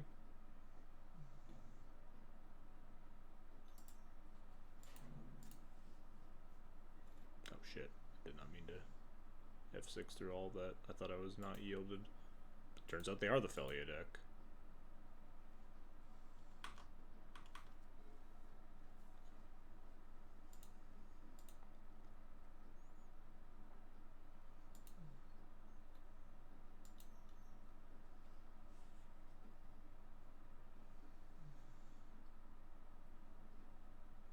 Yeah, I'm just supposed to Solitude this thing.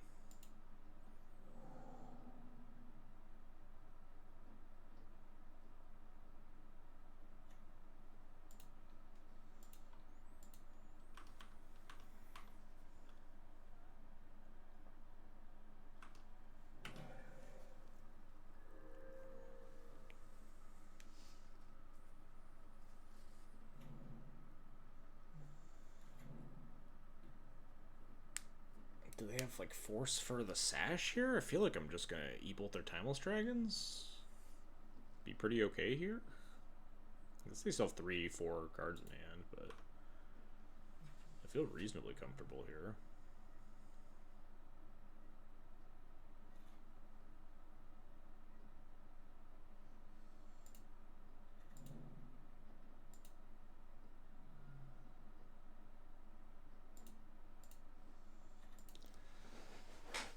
say go upkeep, put in Sash, eat the Timeless Dragons. Seems fine to me.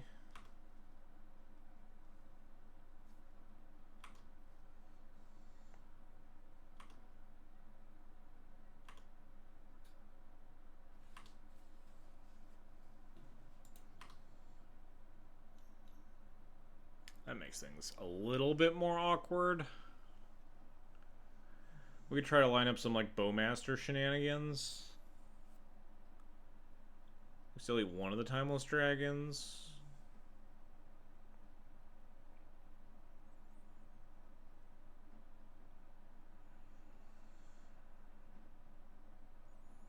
I think I'm fine just sashing if they have removal spell.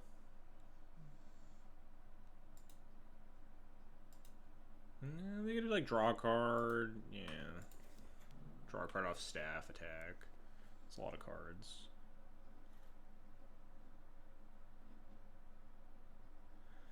The odds of them having a plow in hand are, like, so high, though.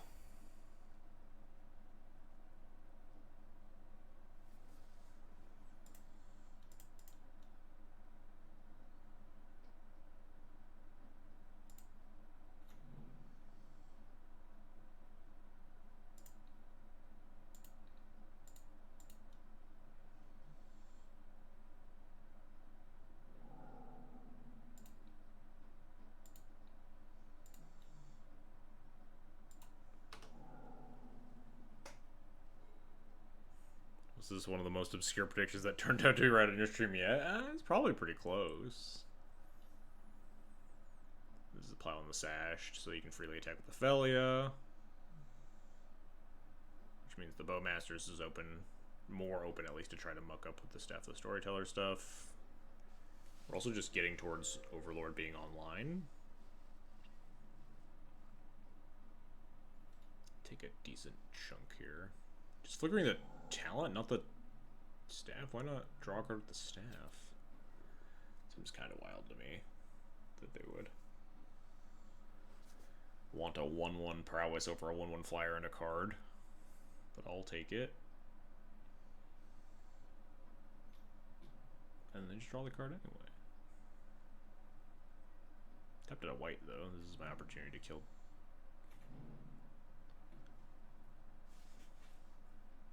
I guess.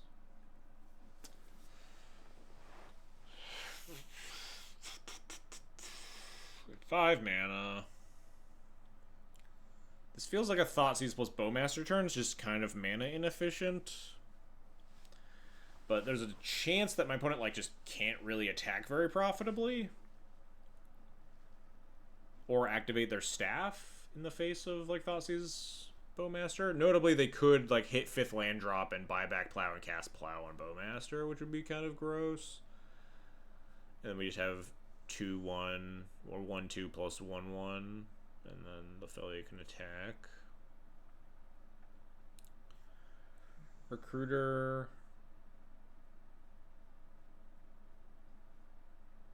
only casts 2 drops right now, none of which we could recruit Solitude, but we don't have any white cards. Again, a problem that I have fairly consistently run into with this iteration is that sometimes you just like actually don't have the white cards for your Solitudes with all these like black cards in your deck.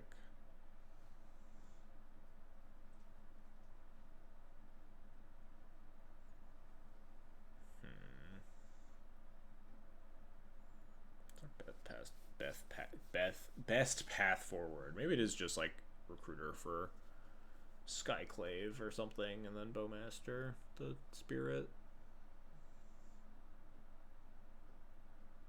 Versus 3 cards in hand.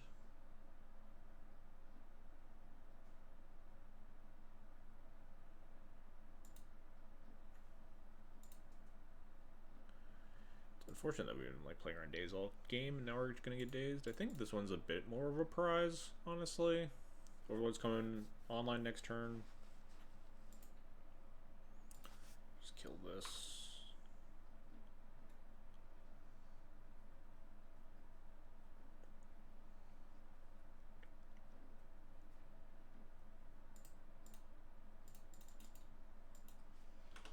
Feels like this is just gonna be days though. No, not days. Alright, cool. Grab Solitude, maybe? We have 6 mana, so we can, like, Solitude Thoughtseize next turn. Or Thoughtseize into Solitude, and we have, like, a better body. Scarab Swarm makes 1, 2, 3, 4, 5, 6, 7, 8, 9 creatures. I don't actually genuinely don't know if my opponent can beat that. I do love a Scarab Swarm. Really hard for me to say no to that.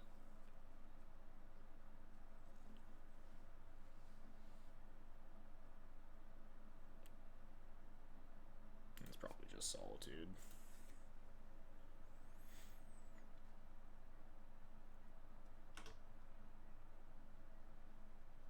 Make my opponent think about the fact that I could pitch cast the Solitude even if I can't. They maybe don't just spend all of their mana picking up Storm Chasers, or picking up swords with Storm Chaser's talent to kill the Bowmaster and attack with the Felly or whatever. They also can't attack with the Felly as much anymore because we have 3 blockers. We just have second plow.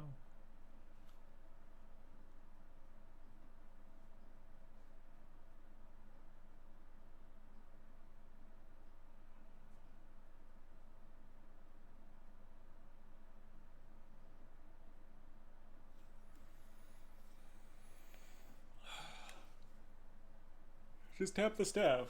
This is chill. Yeah. Plow the old Bowmaster.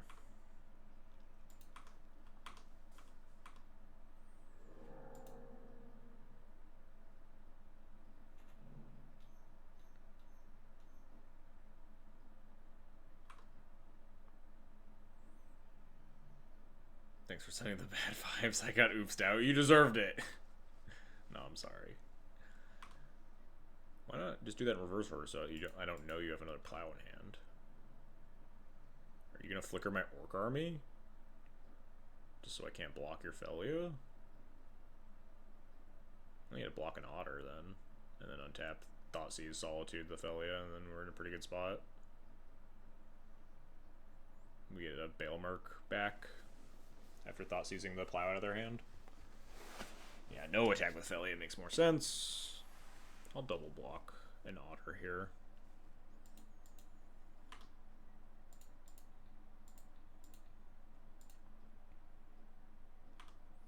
Want to save a little bit of life, especially after Thoughtseizing.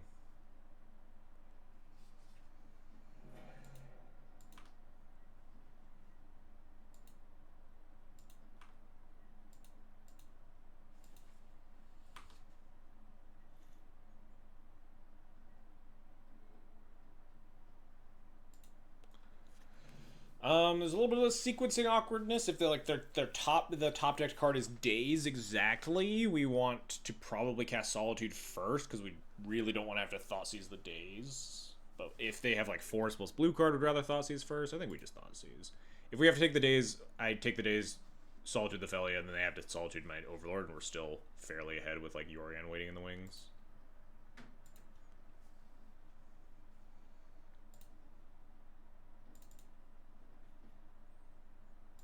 Murktide Regent? What is opponent doing?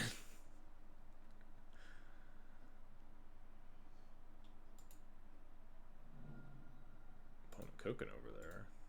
Cooking something.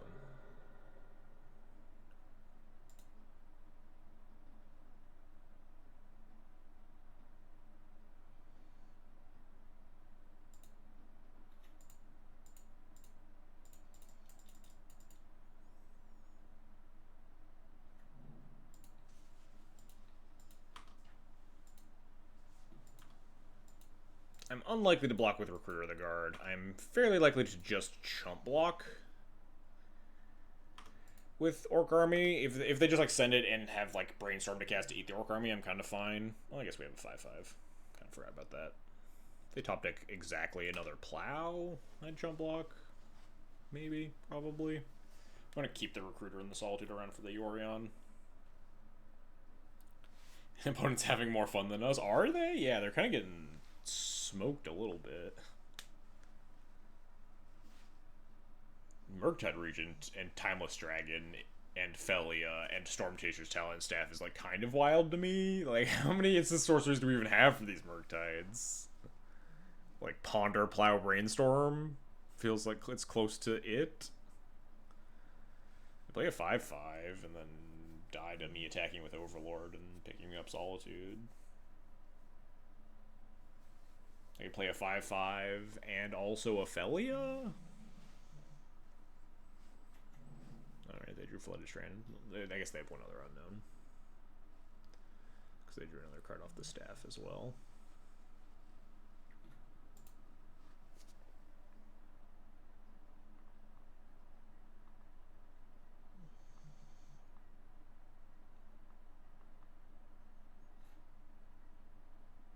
That was a pretty good one to draw, I think. It's a little awkward because I want to hardcast the Solitude. I guess it doesn't really matter, huh?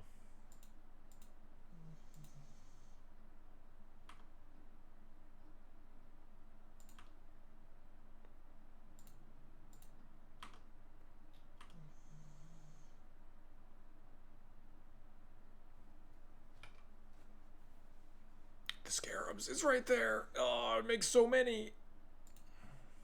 It is maybe even better than the Solitude here. How would they ever beat it?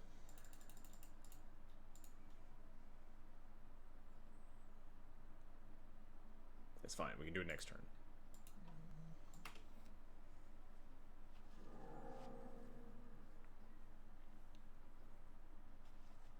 That chump block feels yeah. I'm at 7. You're at 28. I don't think you need to be making that chump block yet.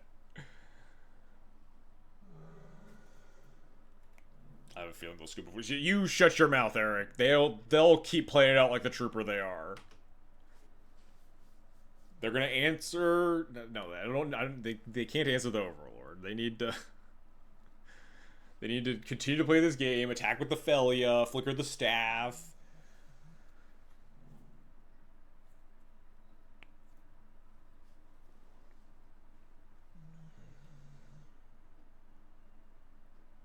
Why do they keep flickering this? Stop! Flicker the thing that draws you cards. What are you doing?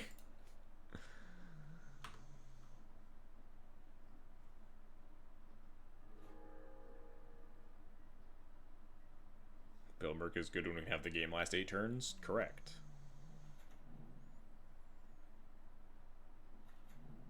Alright, come on. They both draw? Oh, that's true. That is how that card works, huh? I didn't think about that.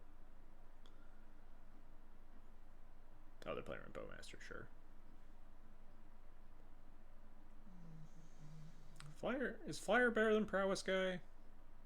Maybe you get to reset it and like activate the level 2 again. Alright, maybe I'm just dumb. Maybe I don't know what their cards do. Fair enough. Don't concede. Yeah, that's fine. I don't give a shit. More lands in my graveyard. Perfect. I'm gonna fucking toast them. I'm ready. Come on. Yeah. No. Damn it. Fucker. God damn it.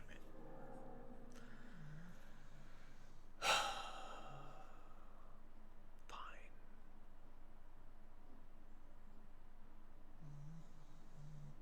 I guess I cast this Wrath of the Skies X equals 2 and kill all their permanents.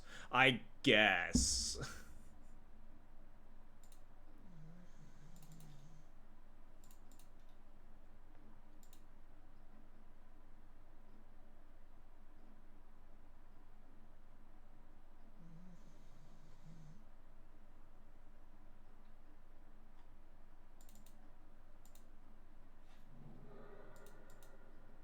Them not grabbing Yorion is weird. Well, it's my Yorion, so.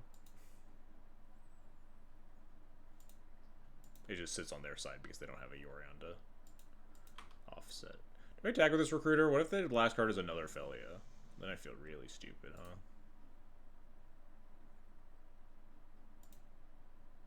They're on 3 Felias, no shot. Weird them not grabbing your Yorion.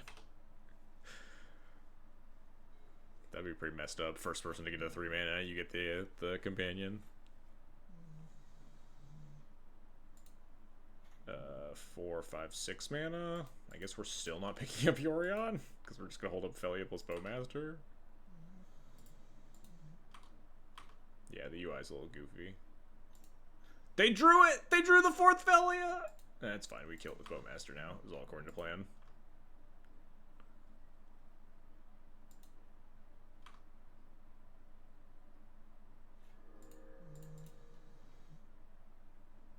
Just like we drew it up.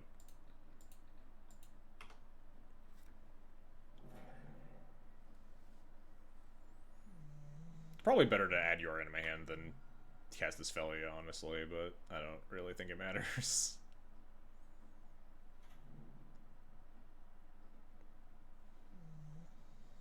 But like if they draw exactly Murktide Regent, I have to kill my Felia into the Murktide to Flicker the Solitude rather than just cast Yorion and kill them. Good fixed companion. I agree. As someone who has put a lot of Ancient Tombs into play, I agree that the first person that pays the 3 mana should just get the card.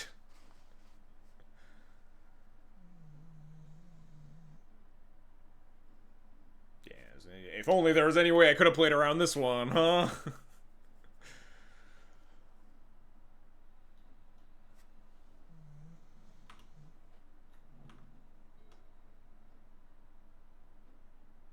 Alright, you have no cards in hand. I'm just going to cast my spell.